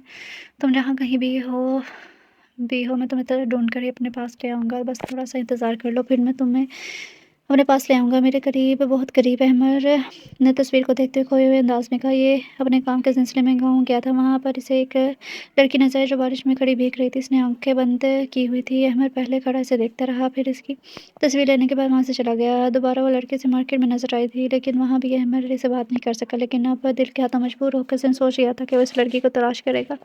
इसने इसकी रातों की नींद हराम कर दी थी। अहमद बेटा, खाना खा लो, तैयार है। बाहर से आती इसकी माँ की आवाज़ पर अहमद ने अपना मोबाइल बंद किया और कमरे से बाहर चला गया। साहब, बीबी जी खाना नहीं खा रही। मुलाजमा ने नाइल को देखते कहा, जो मोबाइल पर कुछ डायल कर रहा था। ठीक है, मैं देखता हूँ। नाइल कहकर अपने कमरे में चला गया। नाइल कमरे में दाखिला तो सीरा बेड पर बैठी थी। इसने चेंज करके एक ग्रे कलर का सादा सी शलवार कमीज पहन ली थी। तुम बाहर खुद क्यों आई? तुम्हारे पाँव के जख्म ज़्यादा गहरे हैं। मुलाजमा को आवाज़ दे देती। नाइल ने कमरे में दाखिल होते सीरत को देखते कहा, जो खामोश रही थी। नाइल कुछ देर सीरत के जवाब का इंतज़ार करता रहा। फिर जब इसने कुछ नहीं कहा तो नाइल ने कहा, जानती हो रात तो मुझे अपने पास आने का कह रही थी। नाइल के दिमाग में एक ख्याल आया तो सीरत को देखते इसने संजीदगी से कहा और इसके पास ही बैठ गया। सीरत ने नाइल की तरफ देखा जो उसके पास आकर बैठ गया था। रात तुम नींद में मुझे बुला रही थी और मैं मासूम सा अपनी बीवी का कहा कैसे ना मानता। नाइल ने हाथ आगे बढ़ाकर सीरत के बालों को छूते भारी लहजे में कहा, जो नाइल के छूने पर करंट खाकर पीछे हुई थी। ऐसा कुछ भी नहीं है, सीरत ने घबराए हुए लहजे में कहा। लेकिन नाइल हंस पड़ा था। इसका मकसद सीरत की खामोशी को तोड़ना था, जिसमें वो कामयाब भी हुआ था। तुम इतने यकीन से कैसे कह सकती हो स्वीटहार्ट? रात तुम मेरे रहमो करम पड़ती तुम्हें तो कुछ याद भी नहीं होगा। नाइल ने मज़ीद सीरत के करीब होते हुए कहा, आप झूठ बोल रहे हैं। सीरत ने इर्द गिर्द देखते हुए कहा। नाइल ने इसका चेहरा ठोड़ी से पकड़ के इसका रुख अपनी तरफ किया। सीरत ने नाइल की आंखों में देखा, जहाँ संजीदगी छाई हुई थी। नायल ने अंगूठे से सीरत के होंठ के पास वाले ज़ख्म को हल्का सा दबाया, लेकिन इसके हल्का सा दबाने से भी वहाँ से खून निकल आया था। सीरत ने तकलीफ़ के मारे अपनी आंखें ज़ोर से मींच ली थी। तुम्हारे साथ ये सब किसने किया? मुझे सब जानना है सीरत। नायल ने सर लहजे में सीरत को देखते कर उसने आंखों में खौफ लिए नायल को देखा था, जो पहले जितने प्यार से बात कर रहा था अब इतना ही लहजा सर था। मुझे कुछ भी मालूम नहीं है, सीरत ने नायल का हाथ पीछे करते कहना चाहा, लेकिन कर नहीं पाई। मुझे अपना सवाल तो बार-बार दोहराना पसंद नहीं है। सीरत जल्दी से नाश्ता करो, फिर हम इस बारे में बात करते हैं। नायल ने नाश्ते की ट्रे सीरत के सामने रखते कहा, जिसने एक नज़र भी नाश्ते की तरफ नहीं देखा था। ठीक है, तुम मेरे हाथों से खाना चाहती हो तो ऐसे ही सही। नायल ने कहते ही नाश्ते की तरफ अपना हाथ बढ़ाया। नहीं, मैं खुद खा लूँगी, सीरत ने जल्दी से कहा। ठीक है, नायल ने कहा और वहाँ से उठकर टेरेस की तरफ चला गया ताकि वो आराम से नाश्ता कर सके। सीरत भी भूख लगी थी, इसलिए नाश्ता करने लगी। कर लिया नाश्ता? नायल ने कमरे में दाखिल होते सीरत को देखते पूछा, जिसने इस बात में सर हिला दिया, लेकिन नजरें न जाने क्यों नायल से नहीं मिला पा रही थी। नायल सीरत के सर पर खड़ा था। सीरत ने नजर उठाकर नायल की तरफ देखा। जब तुम मुझे सड़क पर मिली तो किससे बचकर भाग रही थी? नायल ने संजीदगी से पूछा। इब्तिसाम भाई ने मुझे चौधरी के बेटे के हवाले करके चला गया था, मैं उसी से बचकर भागी थी। सीरत ने नजर झुकाकर कहा। तुम्हारा भाई तो मेरी सोच से ज़्यादा घटिया निकला। नायल ने सर लहजे में कहा। अगर तुम्हारे भाई को मैं जान से मार दूँ तो? नायल ने सीरत के सामने बैठते हुए पूछा, जिसने आंखें फाड़े नायल की तरफ देखा था, जो मारने की बात इतने आराम से कर रहा था। ऐसे क्यों देख रही हो? एक आसान सा सवाल है। सा सवाल पूछा है, नायल ने आम से लहजे में कहा। आप कौन हैं? सीरत ने खूब ज़रा लड़ने में पूछा। तुम्हारा शौहर मेरी जान, नायल ने मुस्कुराहट दबाते बताया। सीरत ने इसकी बात पर नजरें फेर ली थी। तुम्हें एक बात बताऊं, तुम्हारे कमरे में जो इंसान आया था और जो तुम्हें मार्केट के बाहर मिला था, जानती हो वो कौन था? नायल ने गहरी नज़रों से सीरत को देखते हुए पूछा, जिसे शौक लग रहा था। वो मैं ही था। नायल ने सीरत के कान के पास झुककर सरगोशी करते कहा। सीरत, नायल की गर्म सांसों की तपिश से काम सी गई थी। आपको हो क्या गया? आप पीछे रहकर बात नहीं कर सकते? सीरत ने नायल के सीने पर हाथ रखते से पीछे करते कहा, जिसने सीरत के हाथ पर अपना हाथ रखे इसे पीछे खींचा था। क्यों? मेरे करीब आने पर तुम्हें डर है कहीं मुझसे प्यार ना हो जाए? नायल ने इसकी आंखों में देखते हुए पूछा। मुझे क्यों आपसे प्यार होने लगा, और जो आपने मेरे साथ किया मैं आपको कभी माफ़ नहीं करूँगी। सीरत ने कहा तो नायल हंस पड़ा। कौन कमबख्त कह रहा है कि तुम मुझे माफ़ करो? मैं तो बस यही चाहता हूँ कि तुम मुझे माफ़ ना करो, लेकिन मुझे तुम अपने करीब आने से रोक भी नहीं सकती। नायल ने मुस्कुराते हुए सीरत को देखते कहा, आपको अपने दिमाग का इलाज करवाना चाहिए। सीरत ने गुस्से से कहा, शादी के बाद तो आदमी का दिमाग वैसे भी ख़राब हो जाता है। नायल ने कहा तो सीरत ने हैरान से इसकी तरफ देखा था। मुझे आराम करना है, सीरत ने कहा था। वो मुस्कुराता वहाँ से खड़ा हो गया। मेडिसिन ले लेना, कल रात के बारे में ज़रूर सोचना। नायल ने आखिरी बार शरारती लहजे में कर वहाँ से चला गया। सीरत ने इसे जाते हुए देखा, गहरा सांस लेते पीछे टेक लगा के बैठ गई थी। सीरत कैसी है? हसन भाई, परी ने नायल को देखते पूछा, जो तालिश से मिलने यहाँ आया था। हसन परी की बात पर सुनकर हंस पड़ा। वो बिल्कुल ठीक है, इसने हंसते हुए बताया। वैसे कितनी बुरी बात है, किसी ने मुझे कुछ बताया नहीं। परी ने गफगी से कहा। सरप्राइज देना चाहता था शहरयार तुम्हें, और ये उसी का प्लान था। हाँ, याद आया। तालिश और श्री में सब ठीक है? हसन ने पूछा तो परी ने इस बात में सर हिला दिया। तालिश कहाँ पर है? तो परी से बताने लगी, वो कमरे में है। ठीक है, हसन कहकर जाने लगा। जब परी ने से आवाज़ देकर रोका, मुझे मार्केट जाना है, क्या आप ड्राइवर को ले जाऊँ? परी ने पूछा। हाँ ले जाओ, जल्दी वापस आ जाना और अपना ख्याल रखना। अगर कोई मसला हो तो मुझे कॉल कर लेना। हसन कहते ऊपर की जानने पर बढ़ गया था। परी ने मुस्कुराकर हसन को जाते हुए देखा। बेशक हसन इसका कज़न था, लेकिन जिस तरह इसने परी की मदद की, इसे नहीं लगता था कि कोई ऐसा कर सकता है। इसके दिल में नाल के लिए बहुत इज्जत थी। परी अपनी चादर लेकर वहाँ से चली गई। इसने मिर्हा से भी पूछा, लेकिन उसने जाने से मना कर दिया। देखो हसन, इससे पहले कि तुम मुझे कुछ भी कहो, मैं तुम्हें पहले बता देता हूँ, मैं शावर ले रहा था और गलती तुम्हारी बीवी के साथ मेरी बीवी की भी है, जो बिना बताए चली गई। तालिश ने हसन को देखते जल्दी से सफाई देनी चाहिए, जो संजीदगी से इसे घूर रहा था।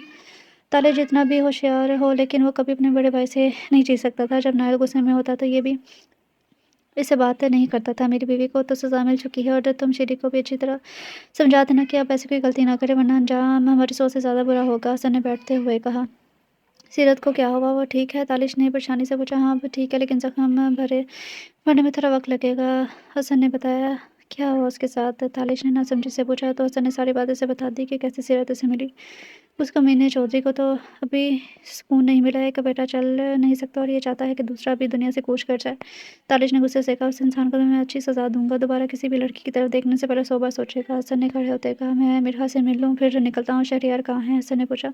वो अस्पताल गया है अपनी अम्मी और ताई से मिलने। तालिश ने भी खड़े होते बताया था। सीरत की अम्मी अब ठीक है? हसन ने जाने से पहले पूछा। हाँ वो ठीक है, उनको होश आ गया है। तालिश ने कहा तो वो उस बाद में सर हिलाते वहाँ से चला गया। पीछे तालिश भी बाहर निकल गया था।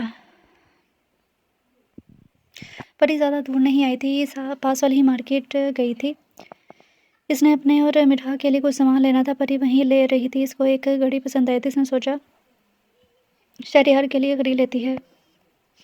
मैडम ये घड़ी वो पसंद कर चुके हैं। दुकानदार ने परी को देखा। कौन? परी ने इर्द गिर्द देखते पूछा, क्योंकि वहाँ पर कोई भी मौजूद नहीं था। वो जो आ रहे हैं वो अपने सर को दिखाने के लिए गए थे। दुकानदार ने दूर से आते ड्राइवर की तरफ इशारा करते हुए कहा, भाई साहब अगर वो यहाँ पर खड़े होते तो और घड़ी को खरीद लेते तो मैं मान भी लेती। उन्होंने भी अभी बात की है, इसका मतलब ये नहीं ना कि वो घड़ी इनकी होगी और उन्होंने कौन सा आपको पैसे दे दिए, इसलिए घड़ी मैं ही लूँगी। बटी ने दो टोक अंदाज में कहा। इतने में ड्राइवर वहाँ आ गया था। देखिए मेरे साहब को ये घड़ी पसंद आ गई तो प्लीज़ आप कोई और ख़रीद लें। मेरे साहब गुस्से के बहुत तेज़ हैं, वो गुस्सा करेंगे। ड्राइवर ने परी को देखा। अगर तुम्हारे साहब गुस्सा करेंगे तो करते रहें, मैं यही घड़ी लेकर जाऊँगी। भाई इसको पैक कर दे, परी ने कहा। तो दुकानदार ने एक नज़र ड्राइवर पर डाली और घड़ी को पैक करने लगा। ड्राइवर वहाँ से चला गया। ज़ुबैर आज ही वापस आया था। वहाँ भी इसका दिल नहीं लगा था, वापस पाकिस्तान आ गया। सर वो घड़ी एक लड़की ले गई है, वो काफ़ी बोल रही थी। ड्राइवर ने आते ही ज़ुबैर को कहा, जिसकी घड़ी ख़राब हो गई थी तो उसने ड्राइवर को लेने भेजा था। वो घड़ी मैंने पसंद की थी तो वो लड़की कैसे लेकर चली गई और तुम उठा कर वापस आ गए। चलो मेरे साथ। ज़ुबैर ने गाड़ी से बाहर निकलते गुस्से से कहा, कहाँ है वो लड़की? ज़ुबैर ने मार्केट में दाखिल होते पूछा। ड्राइवर ने उस दुकान की तरफ देखा। अब वहाँ कोई नहीं था। सर वो ब्लैक कलर की शॉल वाली लड़की थी। ड्राइवर ने जल्दी से परी की तरफ इशारा करते कहा, जो मार्केट से बाहर निकल रही थी।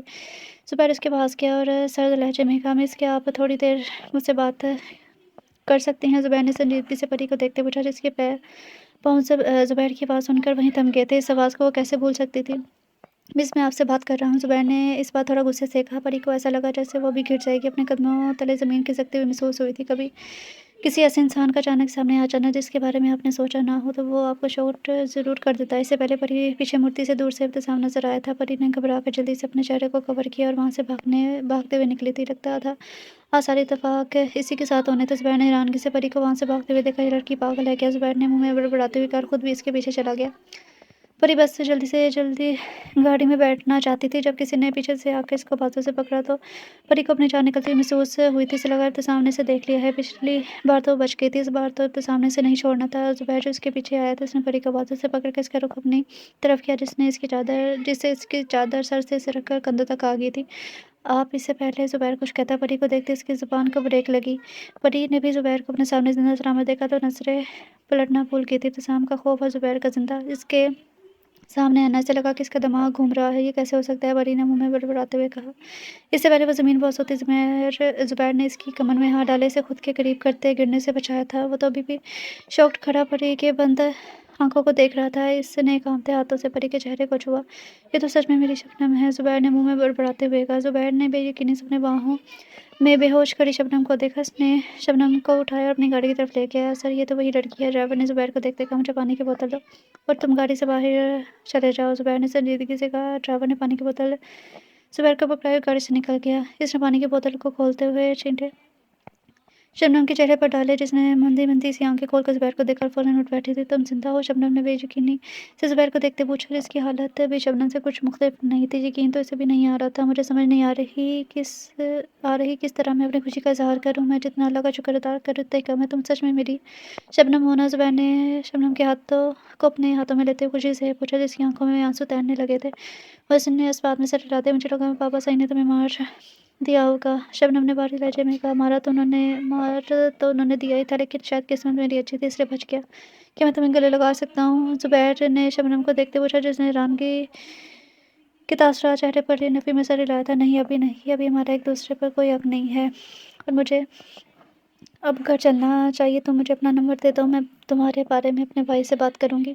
शबनम ने अपने चेहरे से आंसू साफ करते कहा, मैं तुम्हें तुम्हारे घर छोड़ देता हूँ प्लीज़। ज़ुबैर ने बेबसी से कहा। शबनम ने एक नज़र ज़ुबैर को देखा, जो काफ़ी बदल गया था। ठीक है, लेकिन ड्राइवर को कह दो वो घर चला जाए। शबनम ने कहा तो ज़ुबैर ने अपने ड्राइवर के साथ शबनम के ड्राइवर को भी भेज दिया था और जो खुद गाड़ी ड्राइव करते शबनम को घर छोड़ने आया था। तुम अंदर नहीं आओगे? शबनम ने ज़ुबैर को देखते पूछा। नहीं, अब मैं अपने चाचा के साथ ही आऊँगा, तुम्हारे भाइयों से तुम्हारा रिश्ता मांगने। ज़ुबैर ने मुस्कुराते हुए कहा। आज वो बहुत ज़्यादा खुश था और इतना खुश कि वो अपनी खुशी लफ्ज़ों में बयान नहीं कर सकता था। ठीक है, अपना ख्याल रखना। शबनम ने गाड़ी से निकलने से पहले कहा और घर के अंदर चलेगी। इसके जाते ज़ुबैर ने भी गाड़ी मोड़ ली थी और जल्द से जल्द घर जाकर अपने चाचा को शबनम के बारे में बताना चाहता ज़्यादा था। परी तुम ठीक हो? तुमने ड्राइवर को वापस क्यों भेज दिया? शहरयार ने परेशानी से परी को देखते पूछा। भाई आपको मालूम है ज़ुबैर ज़िंदा है? बिल्कुल ठीक है, परी ने खुशी से शहरयार के सामने आते हुए कहा। क्या? लेकिन वो तो मर गया था ना? शहरयार ने नासमझी से परी को देखते पूछा। तो जो बात गाड़ी में ज़ुबैर ने से बताई थी वो सारी बात परी ने शहरयार को बता दी। भाई वो बचल तो अपने चचा के साथ यहाँ आएगा, परी ने कहा। तो शहरयार मुस्कुरा पड़ा। ज़ुबैर के यहाँ आने का मकसद जान गया था। देखो परी, वो बेशक यहाँ आ जाए, लेकिन पहले मैं उसके बारे में मालूम करवाऊँगा।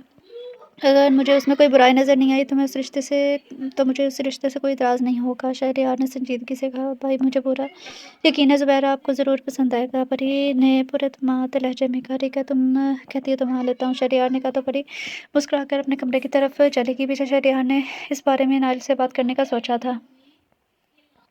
कब तक ऐसे ही कमरे में बंद रहने का इरादा है? नाइल जो रात को वापस आया था, इसे मुलाज़िमों से पता चला। सीरत पूरा दिन अपने कमरे में बंद रही है, बाहर नहीं निकली।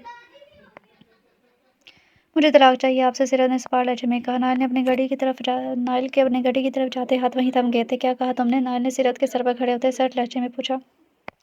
पल भर में इसका चेहरा तब्दील हुआ था। मुझे आपसे तलाक चाहिए। मैं ऐसे कैसे इंसान के साथ नहीं रह सकती जिसने मेरे किरदार पर उंगली उठाई हो, मुझे सबके सामने जलील किया हो। सीरत ने बिना नाइल को देखे संजीदगी से कहा, जिसका गुस्से से बुरा हाल हो रहा था। ठीक है, फिर मेरे कमरे में और मेरे बेड पर तुम क्या कर रही हो?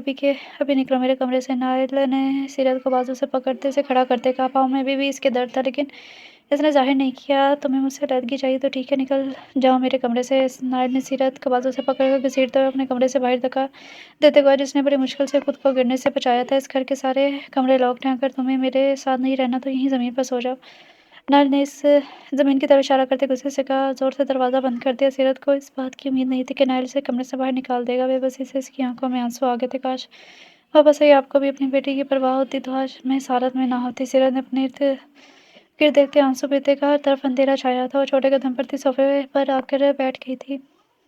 अंदर नाइल का गुस्सा किसी भी तरह कम नहीं हो रहा था। इसने अपने सिगरेट पकड़े टेरेस पर चला गया ताकि खुली फिजा में अपने गुस्से को कम कर सके, जो कम होने का नाम ही नहीं ले रहा था। नीलम घर आ गई थी। नगीन इसका बहुत ख्याल रख रही थी। शहरयार ने बहुत कोशिश की दोनों को अपने साथ ले जाए, लेकिन दोनों नहीं माने थी, क्योंकि वो इन दोनों से मिल आया था, सारी बात इनको बता आया था। शहरयार ने सीरत और शहरी के बारे में भी इन दोनों को बता दिया, इसलिए वो दोनों मुतमिन थी। शाहनवाज तुम कहाँ जा रहे हो? सिकंदर ने शाहनवाज को देखते पूछा। भाई आपको बताया था ना, शहर में एक ज़रूरी काम है, बस वहीं जा रहा हूँ। एक आदमी को भी मिलना है, वो हमारा काम आसान कर देगा, शाहनवाज ने कहा। हाँ ठीक है, और उस आदमी से ज़रूर मिल लेना। मैं इन दोनों भाइयों को मज़ीद बर्दाश्त नहीं कर सकता। सिकंदर ने गुस्से से कहा। भाई आप फिक्र मत करें, मुझे पूरी उम्मीद है कि वो मेरा काम ज़रूर करेगा, शाहनवाज कहते वहाँ से चला गया। पीछे सिकंदर अपने कमरे की तरफ चला गया था। चाचा जान, मेरे पास आपके लिए खुशखबरी है, ज़ुबैर ने घर आते ही मुज़म्मिल को देखा, जो ज़ुबैर को खुश देखकर हैरान हुआ था। भाई ऐसी भी क्या बात है जिसने हमारे बेटे को खुश कर दिया, और तुम वापस कब आए? मुज़म्मिल ने मुस्कुराते हुए पूछा। चाचा जान, आज ही वापस आया, और आपको मालूम है कि शबनम ज़िंदा है? मुझे तो अभी तक अपनी आंखों पर यकीन नहीं आ रहा, मेरी शबनम ज़िंदा है, ज़ुबैर ने खुशी से कहा। लेकिन मुज़म्मिल को इसी बात की खुशी नहीं हुई थी, क्योंकि वो ज़ुबैर के लिए कुछ और सोच बैठा था। अगर ऐसा कहा जाए कि इसकी शादी तय कर चुका था तो ज़्यादा बेहतर होगा, क्योंकि इसकी शादी की वजह से मुज़म्मिल को बहुत फ़ायदा होना था, और अब तो वो डील भी कर चुका था। इसे तो लगा कि अपने कस्में वादे देकर ज़ुबैर को मना लेगा, लेकिन यहाँ शबनम ने वापस आकर सब कुछ ख़राब कर दिया था। चाचा जान, आप जल्द ही उसके भाइयों से रिश्ते की बात करें, अब मैं उसे दूर नहीं रह सकता, ज़ुबैर ने खुशी से कहा। इस वक्त मुज़म्मिल के कंधों में बैठा एक छोटा सा बच्चा ही लग रहा था। ठीक है बेटा, अभी तुम कमरे में जाओ, काफ़ी लंबे सफ़र से आए हो, थक गए होगे। मुज़म्मिल ने अपने चेहरे पर ज़बरदस्ती की मुस्कुराहट लाते कहा। ज़ुबैर ने इस बात में सर हिलाया और अपने कमरे की तरफ चला गया। नल का गुस्सा थोड़ा कम हुआ तो कमरे से बाहर आया था। घर में मुलाजिम भी थे, और इस तरह सीरत का बाहर रहना ठीक नहीं था। सीरत सोफे पर अपनी आंखों पर हाथ रख के लेटी हुई थी, या शायद सो रही थी। इसकी आंखों में दर्द था, शायद ग्लासेस न लगाने की वजह से इसकी आंखें भी सुर्ख हो रही थी। नानी से सोफे पर लेटा देखा तो चलता हुआ इसके पास गया और वहीं बैठकर गौर से सीरत को देखने लगा। इसने सीरत का दूसरा हाथ अपने हाथ में लिया और इस पर बोसा दिया। सीरत शायद सच में सो चुकी थी। नानी ने उसे अपनी बाहों में उठाया और वो कमरे में ले गया और आराम से बेड पर लेटाया। इसके गाल पर आंसू के निशान मौजूद थे। इसके आंसू को देखकर नायर को तकलीफ हुई थी। वो जानता था कि इसने सीरत के साथ बुरा किया है, लेकिन अब वो इसे छोड़ भी नहीं सकता था। इसने अंगूठे से सीरत के आंसू के निशान को सिलाया। इसकी नज़रों की तपिश का ही असर था। सीरत ने अपनी आंखें खोलकर खुद पर झुके नायर को देखा। पहले तो इसे समझ नहीं, फिर डर कर एकदम उठने लगी, लेकिन नायर ने दोनों तरफ हाथ रखते घेरा बनाया था। कहाँ जा रही हो? नायर ने गंभीर लहजे में सीरत को देखते पूछा, जिसकी गर्म सांसें सीरत को अपने चेहरे पर पड़ती महसूस हो रही थी। इसने अपना हलक तर किया था। आइंदा अगर तुमने तलाक का लफ्ज़ अपनी ज़ुबान से बाहर निकाला तो तुम्हारी ज़ुबान काटने में देर नहीं करूँगा, ठीक है? नायला ने सीरत के होठों पर नजर जमाई, गहरे लहजे में कहा, तूने जल्दी से इस बात में सर हिला दिया था। इस वक्त सच में वो नायला से डर गई थी। कुछ नायला करते ही पीछे होने से पहले सीरत की गर्दन पर झुकाकर वहां पहुंचा देते पीछे हट गया। सीरत बुत बनी वहीं लेटी हुई थी। थोड़ी देर बाद नायल चेंज करके आ सीरत के दूसरी जानिब आकर लेट गया, जो सोने की नाकाम कोशिश कर रही थी। इसकी शक्ल देखकर नायल हंस पड़ा। वो जानता था कि वो जाग रही है, लेकिन खुद रुख मोड़े लेट गया। चाचा जान, हम कब शबनम के घर जा रहे हैं? जुबैर ने सुबह नाश्ते की टेबल पर मुजम्मिल को देखते पूछा। वो चल जाएंगे, लेकिन आज मुझे एक ज़रूरी काम से जाना है और तुम मेरे साथ चलोगे? तुम्हें भी किसी से मिलवाना है? मुजम्मिल ने चाय का सिप लेते हुए कहा, ठीक है, लेकिन हम शबनम के घर कब जाएंगे? जुबैर की सुई अभी भी वहीं अटकी हुई थी। बेटा कहा ना, वो जल्द जाएंगे। शादी ब्याह में थोड़ी देर तो लगती है और जल्दबाजी से ये काम नहीं होते। मुजम्मिल ने जुबैर को समझाते हुए अंदाज में कहा, जो खामोश हो गया था। ठीक है, मैं निकलता हूँ, 3 बजे मैं तुम्हें पिक करने आऊँगा, तैयार रहना। मुजम्मिल ने वहाँ से खड़े होते कहा और अपनी घड़ी की तरफ देखते हुए वहाँ से चला गया। मैं खुद भी शबनम के भाइयों से जाकर मिल सकता हूँ, इसी बहाने शबनम से भी मुलाकात हो जाएगी, जुबैर ने दिल में सोचा। शबनम से मिलने का सोचकर इसके चेहरे पर मुस्कुराहट आ गई थी। जब भी मैं आता हूँ मुझे अहमद कहीं नज़र नहीं आता, शाहनवाज ने लहजे में खप के लिए रुबीना को कहा, जब मुस्कुरा पड़ी थी। आपका बेटा बहुत मेहनती है, सारा दिन काम करता रहता है, रुबीना ने फखरी अंदाज में कहा था। वैसे मेरा बेटा काम क्या करता है? शाहनवाज ने संजीदगी से पूछा। बताया तो था आपको इसने, रुबीना ने पीछे ने मुड़कर देखते हुए कहा। हाँ, बताया तो था उसने, लेकिन मुझे लगता है वो मुझसे कुछ छुपा रहा है। खैर, तुम ये बताओ कि खाना तैयार है? मुझे भूख लगी है, शाहनवाज ने पूछा। जी खाना तैयार है, आप आ जाए, रुबीना कहकर वहाँ से चली गई। शाहनवाज रुबीना को पसंद करता था, उसे शहर में मिली थी। नगीन से शादी के फ़ौरन बाद शाहनवाज ने दूसरी शादी रुबीना से कर ली थी। इन दोनों का एक बेटा था और वेली में भी इसकी दूसरी शादी का किसी को मालूम नहीं था। हाँ शहरी, सब ठीक है? नायल ने अपने ऑफिस में शहरियार को देखते पूछा, क्योंकि वो बहुत कम यहाँ आता था। हाँ, सब खैरियत है, मैं तुमसे एक ज़रूरी बात करने आया हूँ। शहरियार ने गहरा सांस लेते नायल को देखते कहा, तुम्हारी अम्मी ठीक है? नायल ने इसके चेहरे पर परेशानी देखते हुए पूछा। हाँ, वो ठीक है। मैंने कोशिश की वो दोनों मेरे साथ आ जाए, लेकिन वो नहीं मानी। तुम जानते हो ना कि तुम्हारे बाप ने यहाँ दूसरी शादी की हुई है। तुम इस बात का फ़ायदा उठाकर अपनी माँ को यहाँ ला सकते हो। नायल ने जैसे इसे हल बताया था। जानता हूँ, मगर मैं ऐसा नहीं करना चाहता। अगर मैं अम्मी को यहाँ ले आया तो वो वहाँ ताई जान अकेली रह जाएंगी और मुझे उनके शोहर पर ज़रा भी भरोसा नहीं है। वो उनके साथ कुछ भी कर सकता है। शरिया ने सर लहजे में कहा। हाँ, ये तो है। खैर, इस बारे में भी सोचते हैं। तुम बताओ क्या बात करनी थी? नायल ने अपनी दोनों कोनियाँ टेबल पर रखते हुए आपस में पेवस्त करते पूछा था। जुबैर का तुम्हें मालूम है ना? शरिया ने पूछा। हाँ, जुबैर वही जो शबनम को पसंद करता था, और वो तो मर चुका है ना? नायल ने नासमझी से शहरियार को देखते पूछा। वो जिंदा है, शबनम को मिला था। वो जिद लगाए बैठी कि उसी से शादी करेगी, लेकिन मुझे नहीं मालूम कि वो अब क्या करता है, क्या नहीं। वो ज़िंदा कैसे बच गया? मुझे ज़ुबैर से मसला नहीं है, लेकिन अगर वो किसी गलत काम में मुलविस हुआ तो? शरिया ने अपना मसला बताया। देखो शरिया, ज़ुबैर और शबनम एक दूसरे को पसंद करते हैं, और अब किस्मत ने इन दोनों को दोबारा मिलाया तो ये तो अच्छी बात है, और ज़ुबैर ज़िंदा है ये भी अच्छी बात है। तुम फिक्र मत करो, मैं इस बारे में मालूम करवाता हूँ।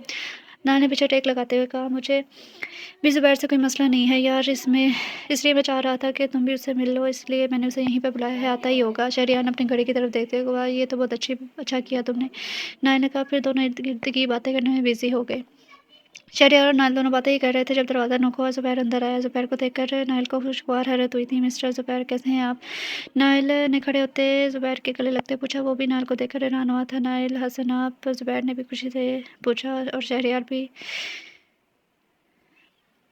जो ना सम और शहरियार भी नासमझी से इन दोनों को देख रहा था। मेरा ख्याल है आप दोनों पहले से एक दूसरे को जानते हैं। शहरियार ने हैरानगी से पूछा। हाँ, ये ज़ुबैर है, मैं काफ़ी बार बिजनेस के मामले में से मिल चुका हूँ। नायल ने मुस्कुराते हुए कहा। ज़ुबैर ने डार्क ब्लू शर्ट साथ ब्लैक पैंट पहनी थी। शर्ट के बाजू को कोनियों तक फोल्ड किया, चेहरे पर संजीदगी के लिए वो काफ़ी रौबदार लग रहा था। नहीं, मुझे नहीं मालूम था कि आप ही शबनम के भाई हैं। ज़ुबैर ने खुशी से कहा। देख लो क्या इत्तेफाक है, और क्या लेना चाहोगे? नायल ने मुस्कुराते हुए पूछा। अभी तो मैं सिर्फ पानी लूँगा, ज़ुबैर ने कहा। तो नायल ने रिसीवर उठाकर पानी लाने का कहा, और फिर ज़ुबैर की तरफ मुतवज्जो हुआ। ज़ुबैर, जहाँ तक मुझे लगता है हवेली वालों ने तो तुम्हें मरवा दिया था, तो फिर तुम जिंदा कैसे बचे? नायल ने संजीदगी से पूछा। तो ज़ुबैर ने अपने चाचा का बता दिया, लेकिन इन्हें बताया वो काम क्या करता है। मुजम्मिल के काम का तो ज़्यादा इसे भी मालूम नहीं था। मुजम्मिल तुम्हारे चाचा है? नायल ने हैरानगी से पूछा, क्योंकि मुजम्मिल को जानता था वो क्या काम करता है। शहरियार खामोशी से दोनों को सुन रहा था। बिल्कुल मेरे चाचा हैं, ज़ुबैर ने कहते ही नायल की तरफ देखा। ज़ुबैर, क्या तुम जानते हो तुम्हारे चाचा क्या काम करते हैं? नायल ने इसके चेहरे के तासुरात देखते हुए पूछा। हाँ, थोड़ा बहुत जानता हूँ, लेकिन आपको कैसे पता चला? ज़ुबैर ने हैरानगी से पूछा। बस बिज़नेस में इन सब बातों के बारे में मालूमात रखनी पड़ती है। देखो ज़ुबैर, हमें तुमसे कोई मसला नहीं है, मैं तुम्हें पहले से जानता हूँ, लेकिन मुझे मसला है तो सिर्फ तुम्हारे चाचा से। तुम भी अभी नहीं जानते कि वो क्या काम करता है। क्या तुम्हें हम इस बात की गारंटी दे सकते हो कि तुम्हारे चाचा के काम की वजह से हमारी बहन को कोई मसला नहीं होगा? अगर उसे ज़रा सी भी तकलीफ पहुँची तो मैं सीधा आकर तुम्हारा गिरबान पकड़ूंगा, क्योंकि मैं अपनी बहन क्योंकि हमें अपनी बहन बहुत अज़ीज़ है और उसकी खुशी हमारे लिए बहुत अहम है और हम सब जानते हैं उसकी खुशी तुम्हारे साथ है, तो सोच समझ कर जवाब देना, बाकी हमें कोई मसला नहीं है। नाइल ने शहरयार की तरफ देखते हुए कहा, जिसने इस बात में सर हिला दिया था। देखिए, मैं आपकी परेशानी अच्छे से समझ सकता हूँ, लेकिन मैं सोचने का वक़्त बिल्कुल भी नहीं लूँगा आप दोनों से। मैं वादा करता हूँ कि उससे ज़्यादा शबनम का ख़्याल रखूँगा। ज़ुबैर ने भी संजीदगी से जवाब दिया। तो फिर ठीक है, कब आ रहे हो हमारे घर? शहरयार ने मुस्कुराते हुए पूछा था। बस आप लोग इजाज़त दें, ज़ुबैर ने मुस्कुरा कर कहा। तो फिर इस संडे मिलते हैं। शहरयार ने कहा। तो ज़ुबैर ने भी आने की हामी भर दी थी। चले, अब मैं चलता हूँ, मुझे एक ज़रूरी काम से जाना है, ज़ुबैर ने खड़े होते हुए कहा। अरे थोड़ी देर बैठो तो सही, शहरयार ने जल्दी से कहा। नहीं भाई, जाना ज़रूरी है, वरना मेरा इरादा भी कुछ देर यहाँ बैठने का था, ज़ुबैर ने कहा। तो शहरयार मुस्कुरा पड़ा। ठीक है, वैसे भी हम संडे को मिल तो रहे हैं, शहरयार ने ज़ुबैर के गले लगते हुए कहा। इसके बाद ज़ुबैर नाइल से मिलने के बाद वहाँ से चला गया। लड़का अच्छा है, लेकिन मुझे इसके चचा पर भरोसा नहीं है, नाइल ने जाने के बाद शहरयार को देखते कहा। इसके चचा ऐसा क्या काम करते हैं जिसके बारे में उसने ज़ुबैर को भी नहीं बताया? शहरयार ने हैरानगी से पूछा। तो फिर नाइल से मुज़म्मिल के बारे में बताने लगा। नल घर आज वापस जल्दी आ गया था। आज वो बहुत थका हुआ था। यकीनन तुम्हारी बेगम साहिबा आज भी कमरे से बाहर नहीं निकली होंगी। नल ने मुलाज़िमा को देखते पीछे सोफ़े से टेक लगाते पूछा। जी साहब, आज तो उन्होंने दरवाज़ा भी नहीं खोला। मुलाज़िमा ने कहा, इसका मतलब उसने नाश्ता भी नहीं किया। नाइल ने सीधा होते पूछा था। जी साहब, उन्होंने सुबह से कुछ नहीं खाया, मुलाज़िमा ने कहा। तो नाइल गुस्से से अपने कमरे की तरफ गया था। दरवाज़ा लॉक था, चाबी से दरवाज़ा खोला और अपने कमरे में दाखिल हुआ। सीरत अभी नमाज़ पढ़ के फारिग हुई थी। इसने वैसे ही दुपट्टा लिया हुआ था। नाइल चलता हुआ सीरत के पास आया, जिसके ज़ख्म अब काफ़ी बेहतर थे। तुम क्या छोटी बच्ची हो जो मुझे तुम्हें बार-बार कहना पड़ेगा कि खाना खा लो? सीरत नाइल ने सीरत को देखते संजीदगी से पूछा। नाइल की बात को इग्नोर किया, वहाँ से जाने लगी थी। इसकी जब सुबह आँख खुली तो इसे खुद को बेड पर पाया था। वो जानती थी कि इसे यहाँ कॉल आया होगा, लेकिन जब इसकी आँख खुली तो नाइल जा चुका था। मेरी बात का जवाब दिया करो, इग्नोर होना मुझे पसंद नहीं है। नाइल ने गुस्से से इसको बाजू से पकड़ कर अपने सामने खड़े करते दांत पीस कर कहा था, जब तक आप मुझे तलाक नहीं देंगे मैं ऐसी हरकतें करती रहूँगी। सीरत ने नाइल की आंखों में देखते दो टोक अल्फाज में कहा, जिसके चेहरे पर सीरत की बात सुनकर मुस्कुराहट आ गई थी। इसे तो गुस्सा आना चाहिए था, लेकिन वो मुस्कुरा रहा था। तुम्हें तलाक चाहिए मिसेस? नाइल ने गहरी नज़र से सीरत के करीब आते पूछा था, जो घबरा कर दो कदम नाइल से पीछे होकर खड़ी होगी। हाँ, लेकिन पीछे रहकर बात करें आप? सीरत ने नीचे नाइल के कदमों को देखते हुए कहा, जो इसकी तरफ बढ़ रहे थे। तुम्हें क्या लगता है तुम इस तरह भूखी रहोगी तो क्या मैं तुम्हें तलाक दे दूंगा? नो बेबी, अब पूरी ज़िंदगी तुम्हें मेरे साथ गुजारनी पड़ेगी, क्योंकि मैं तुमसे अब कभी अलग नहीं होऊंगा। और जो हरकतें तुम कर रही हो करती रहो, मैं भी देखता हूँ कब तक भूखी रहती हो। नाइल ने मुस्कुराते हुए कहा। मैं अगर यहाँ से भाग के जाऊँ तो? सीरत ने अपने घबराए हुए लहजे पर काबू पाते हुए पूछा था। भाग के देख लो मिसेज, वापस तुम्हें मेरे पास ही आना है और फिर तुम्हें मुझसे कोई नहीं बचा सकता, इसका ख्याल है रखना। तुम तो अच्छी तरह जानती हो कि मैं कितना बुरा इंसान हूँ। नाइल ने सीरत के होंठों पर नजरें जमाई गंभीर लहजे में कहा था। आप? इससे पहले सीरत अपनी बात मुकम्मल करती, नाइल ने इसके होंठों पर उंगली रखकर खामोश करवा दी। मैं बहुत बुरा हूँ, जानता हूँ। नाइल कहते ही हंस पड़ा और अपने अंगूठे से इसके होंठों को सहलाकर पीछे हटा। इसने नाइल के पीछे हटते ही अपने होंठों को तर किया था। ऐसी हरकत मेरे सामने मत किया करो, बाद में तुम ही मुझे कहोगी क्या बहुत बुरे हैं। नाइल ने ब्रीक आवाज़ में सीरत की नकल उतारते कहा, जिसने गुस्से से नाइल को देखा था। वैसे तुम्हें ये वाली ग्लासेस भी अच्छी लग रही है। नाइल ने अपनी शर्ट के बटन खोलते हुए कहा। नाइल सुबह ये ग्लासेस बेड की साइड पर रखकर चला गया था। सीरत की आंखों में वैसे भी ग्लासेस ना लगाने की वजह से डर था, इसलिए इसने लगा ली। तो क्या अब मैं आपको थैंक यू बोलूँ? सीरत ने देख लहजे में पूछा। नाइल जब वॉशरूम की तरफ फ्रेश होने जा रहा था, सीरत की बात सुनकर वहीं रुक गया और अपने कदम इसने सीरत की तरफ बढ़ाए। तुम्हें थैंक यू बोलने की ज़रूरत नहीं है, मैं अपने तरीके से शुक्रिया वसूल कर लूँगा। नाइल ने इसके दाएं और बाएं जानिब हाथ रखते इस पर झुकते भारी लहजे में कहा। सीरत अब खुद को कोस रही थी कि इसने नाइल को क्यों रोका। नाइल थोड़ा-सा नीचे झुका तो सीरत ने घबरा कर आँखें बंद कर ली। इसने सीरत की ग्लासेस उतारी, उसकी दोनों आँखों पर बारी-बारी बोसा दिया। सीरत ने दाँत पीसते बुत बनी खड़ी थी। नाइल ने सीरत की बंद आँखों को देखा और मुस्कुराकर ग्लासेस को साइड टेबल पर रखकर वॉशरूम की तरफ चला गया। थोड़ी देर बाद जब वो सीरत ने आँखें खोली तो वहाँ कोई नहीं था। इसने अपना हाथ आगे बढ़ाया, अपनी आँखों को छुआ जहाँ पर अभी भी इसका लम्स महसूस था। ज़ुबैर बेटा, मैं तुम्हें अपने पार्टनर सुलेमान से मिलवाने लेके जा रहा हूँ और वहाँ पर सबके साथ अच्छे से पेश आना। मुज़म्मिल ने अपने साथ बैठे ज़ुबैर को देखते सब पर ज़ोर देते हुए कहा था, जिसने सिर्फ इस बात में सर हिलाते मुज़म्मिल ज़ुबैर को एक क्लब में ले गया। ज़ुबैर कभी क्लब नहीं आया था, इस सब चीज़ों से वो दूर रहता था। चाचा जान, हम लोग किसी अच्छी जगह पर भी मिल सकते थे। ज़ुबैर ने क्लब का माहौल देखते संजीदगी से कहा, इससे अच्छी जगह और कोई नहीं हो सकती। मुज़म्मिल ने कहा। इसे अपने सामने हुए सुलेमान नजर आ गया। वो रहा सुलेमान। मुज़म्मिल कहते ही ज़ुबैर का हाथ पकड़े से वहाँ से ले गया। ज़ुबैर बड़ी मुश्किल से सलमान से मिला, क्योंकि वो शराब पी रहा था और उसकी स्मेल से इसे आ रही थी। महक कहाँ है? मुज़म्मिल ने सुलेमान को देखते पूछा। वो रही। सुलेमान ने सामने साथी महक को देखते कहा, जिसने ब्लैक कलर की चुस्त पैंट और छोटी सी शर्ट पहनी थी, जिससे इसकी बलखाती कमर साफ नजर आ रही थी। ज़ुबैर ने एक नज़र देखती अपनी नज़र दूसरी जाने पर कर ली थी। इससे पहले महक आकर ज़ुबैर के गले लगती, इसने हाथ के इशारे से उसे रोक दिया था। महक ने गुस्से से मुज़म्मिल को देखा। सुलेमान, मुझे लगता है मैं बच्चों को अकेला छोड़ देना चाहिए, हमारी बातों में तो दोनों बोर हो जाएंगे। मुज़म्मिल ने कहा। तो सुलेमान भी हंस कर वहाँ से चला गया। न्याने ज़ुबैर ने मुज़म्मिल ने अपने हाथ में पकड़ी ड्रिंक को महक के हवाले कि अगर तुमने इसे ज़ुबैर को पिला दिया तो तुम्हारा काम आसान हो जाएगा। मुज़म्मिल ने महक की तरफ देखकर झुक कर वहाँ से चला गया। ज़ुबैर रुख मोड़े खड़ा था। ये अपने गुस्से को कंट्रोल कर रहा था। यहाँ के माहौल से वहशत हो रही थी। महक ने ड्रिंक को देखा और अपने कदम ज़ुबैर की तरफ बढ़ा दिए। श्री और तालिश ने उस ड्रामे के बाद अच्छे से डिनर किया था और फिर दोनों वहाँ से घर वापस आ गए। वो लोग मार्केट गए थे। तालिश चेंज करके बाहर गार्डन में आकर बैठ गया। उस वक्त शहरियार और नाइल भी वहाँ पर आ गए थे। नाइल बस घर के लिए निकल रहा था। तुम्हें क्या हुआ, किससे झगड़ के आ रहे हो? नाइल ने इसके सामने बैठते हुए पूछा। तुम्हारे साले से जिसे सुकून नहीं है, तालिश ने उसे से मुंह में बढ़वाते हुए कहा। इत्तेसाम की बात कर रहे हो? शहरियार ने हैरानगी से पूछा। जी बिल्कुल, एक साला आप हैं और दूसरा वो कमीना, तालिश ने कहा। फिर से इसकी नज़रों के सामने वही मंजर घूम गया था जिसमें इब्तिसाम ने शेरी का हाथ पकड़ा था।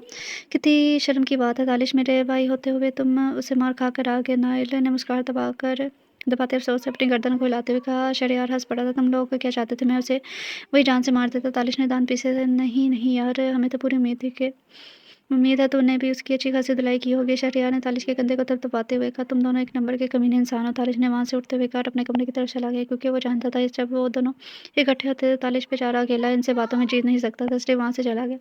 पीछे नाइल और शहरयार दोनों हंस पड़े थे। मैं भी निकलता हूँ, बीवी को इंतज़ार नहीं करवाना चाहिए, लेकिन फिर भी बीवी तो इंतज़ार नहीं कर रही होगी, लेकिन फिर भी जाना ज़रूरी है। नाइल ने चाबी पकड़ते शहरयार को देखते कर वहाँ से चला गया। शहरयार वहीं बैठा नाइल की बात में मुस्कुरा रहा था। अभी थोड़ी देर ही वक्त ही गुजरा था जब मिर्हा वहाँ आ गई। मिर्हा ने शहरयार को वहाँ देखा तो वहाँ से उल्टे कदम वापस जाने लगे, लेकिन शहरयार ने उसे देख लिया था। कहाँ जा रही हो? शहरयार ने भारी लहजे में पूछा। मैं वो अंदर जा रही हूँ, मुझे एक ज़रूरी काम याद आ गया। मिर्हा ने जल्दी से कहा। यहाँ आकर बैठो। शहरयार ने हुक्म देने वाले अंदाज में कहा। नहीं, मैं अंदर जा रही हूँ, मिर्हा कहकर जल्दी से जाने लगी, लेकिन शहरयार ने इसे बाजू से पकड़ कुर्सी तरह की जानिब हल्का सा धक्का दिया जो वहाँ बैठ की थी।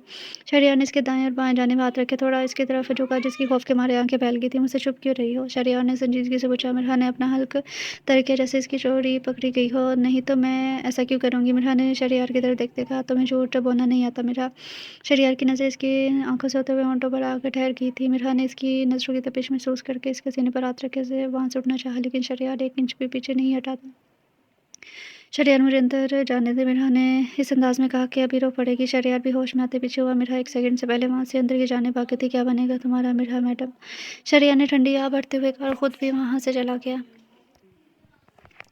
मुज़म्मिल गुस्से में घर वापस आया था। इसे जब महक ने बताया कि ज़ुबैर यहाँ से चला गया है तो मुज़म्मिल को अपना प्लान नाकाम होता हुआ नज़र आया था, इसलिए गुस्से से घर आया था, क्योंकि उसे वहाँ पर रहना महाल लग रहा था।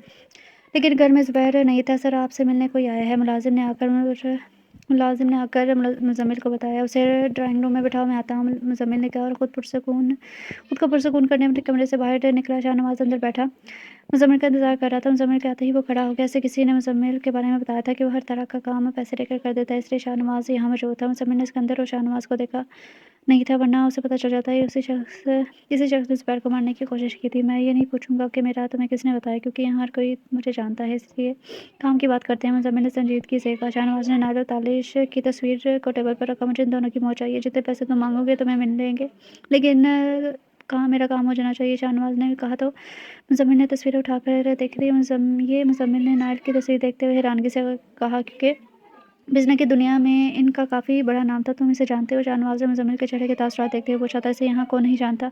जाना माना बिजनेसमैन है ये, जो इसके खिलाफ जाता है ये उसे पता नहीं ये कहाँ बेच देता है, पता नहीं चलता, मुज़म्मिल ने संजीदगी से बताया। और तुम्हारी इसके साथ क्या दुश्मनी है? मुज़म्मिल ने पूछा। वो हमारा ज़ाती मामला है। तुम ये बताओ, तुम ये काम कर सकते हो या नहीं? शाहनवाज़ ने थोड़ा सा लहजे में पूछा। ठीक है, तुम्हारा काम हो जाएगा, मुज़म्मिल ने वहाँ से उठते हुए कहा। और हाँ, पैसे मेरी मर्ज़ी के होंगे। मुज़म्मिल ने जाने से पहले कहा, वहाँ से चला गया। शाहनवाज़ के चेहरे पर मुस्कुराहट आ गई थी। ज़ुबैर घर आया तो सामने ही से मुज़म्मिल बैठा हुआ नज़र आया था। ज़ुबैर, मुझे बताना पसंद करो कि मुझे बिना बताए तुम क्लब से कहाँ चले गए? जानते हो मुझे सुलेमान के सामने कितनी शर्मिंदगी हुई? मुज़म्मिल ने गुस्से से कहा। मैंने आपको पहले ही बताया था मुझे आपके काम में दिलचस्पी नहीं है, इसलिए अपने पार्टनर को मुझसे मत मिलाया कर, और अगर वो लड़की दोबारा मेरे सामने आई तो मैं उसे जान से मार दूँगा। ज़ुबैर ने भी सर लहजे में कहा। मेरी एक बात कान खोल कर सुन लो ज़ुबैर, मैंने सुलेमान से वादा किया है कि उसकी बेटी तुम्हारी बीवी बनेगी, और मैं नहीं चाहता कुछ भी ऐसा फ़ज़ूल करो, मुज़म्मिल ने कहा। तो ज़ुबैर ने बेयकीनी से अपने चचा को देखा था।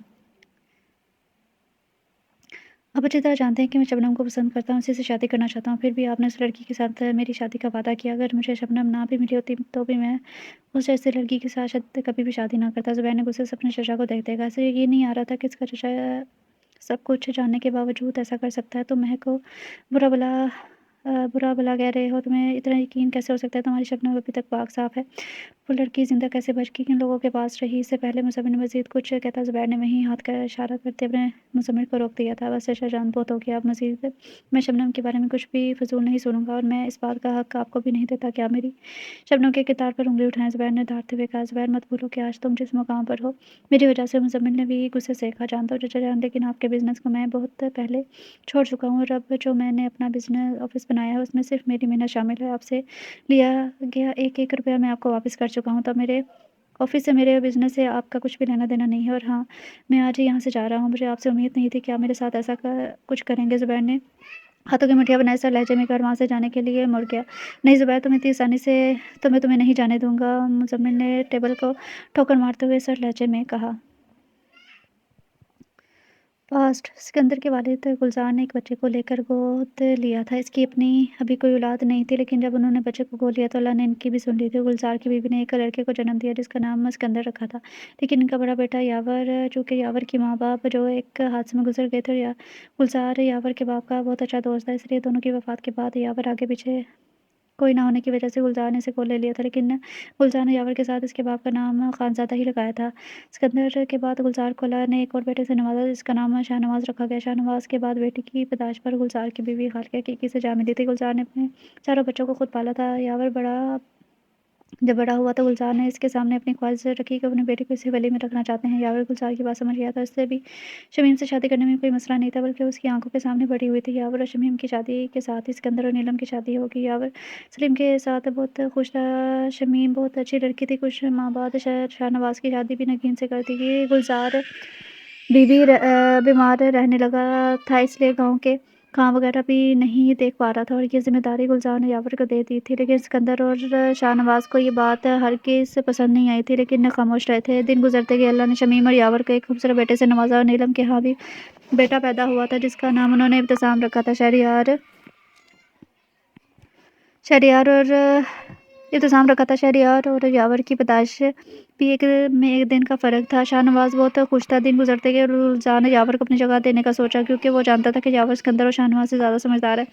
यावर और शमीम ने ये ज़िम्मेदारी बहुत अच्छे से सँभाली थी। गाँव वाले दोनों मियाँ-बीवी से बहुत खुश थे। दोनों गाँव की मदद करते थे, लेकिन सिकंदर का सबर जवा दे गया। जो मुकाम यावर को मिला उस पर सिकंदर का हक़ था, इसलिए कुछ न कुछ करने का सोचा और अपने साथ शाहनवाज़ को भी मिला लिया। अगर यावर ज़िंदा रहता तो जायदाद में इसे भी हिस्सा देना पड़ता। तालिश के बाद शमीम के यहाँ एक प्यारी सी गुड़िया पैदा हुई जिसका नाम गुलज़ार ने मिरहा रखा था, और उसी वक्त कह दिया कि वो मेरे इब्तिसाम की बहू बनेगी। इब्तिसाम से छोटी सीरत थी और शहरयार के बाद शबनम और आखिर में शीरी पैदा हुई थी।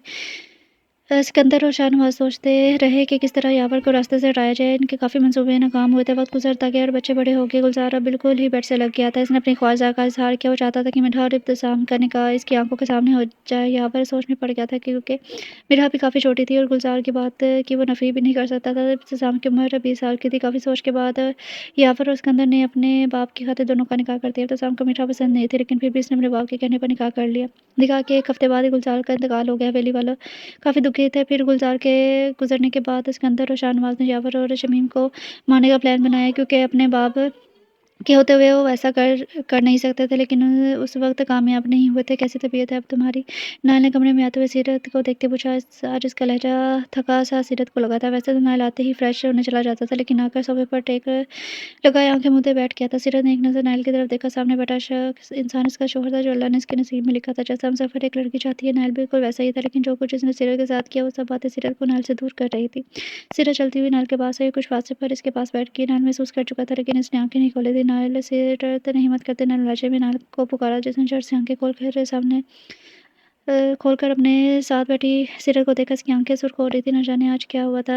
प्लीज़ सीरत, तलाक के अलावा कोई भी बात कर लेना, लेकिन ये बात मत करना। मैं तुम पर गुस्सा नहीं करना चाहता, ना ही तुम्हें तकलीफ़ देना चाहता हूँ, क्योंकि तुम्हें तकलीफ़ देने के बाद मैं भी सुकून में नहीं रहता। इसलिए प्लीज़ कोई और बात करना। नाइल इल्तिजा करते हुए कह रहा था, क्योंकि उसे ये लगा कि सीरत तलाक की बात करने आई है। सीरत खामोशी से सुन रही थी। आप ठीक हैं? सीरत ने संजीदगी से पूछा। नाइल ने हैरानगी से इसे देखा, क्योंकि उसकी इस बात की तवक्को नहीं कर रहा था सीरत से ये सवाल करेगी।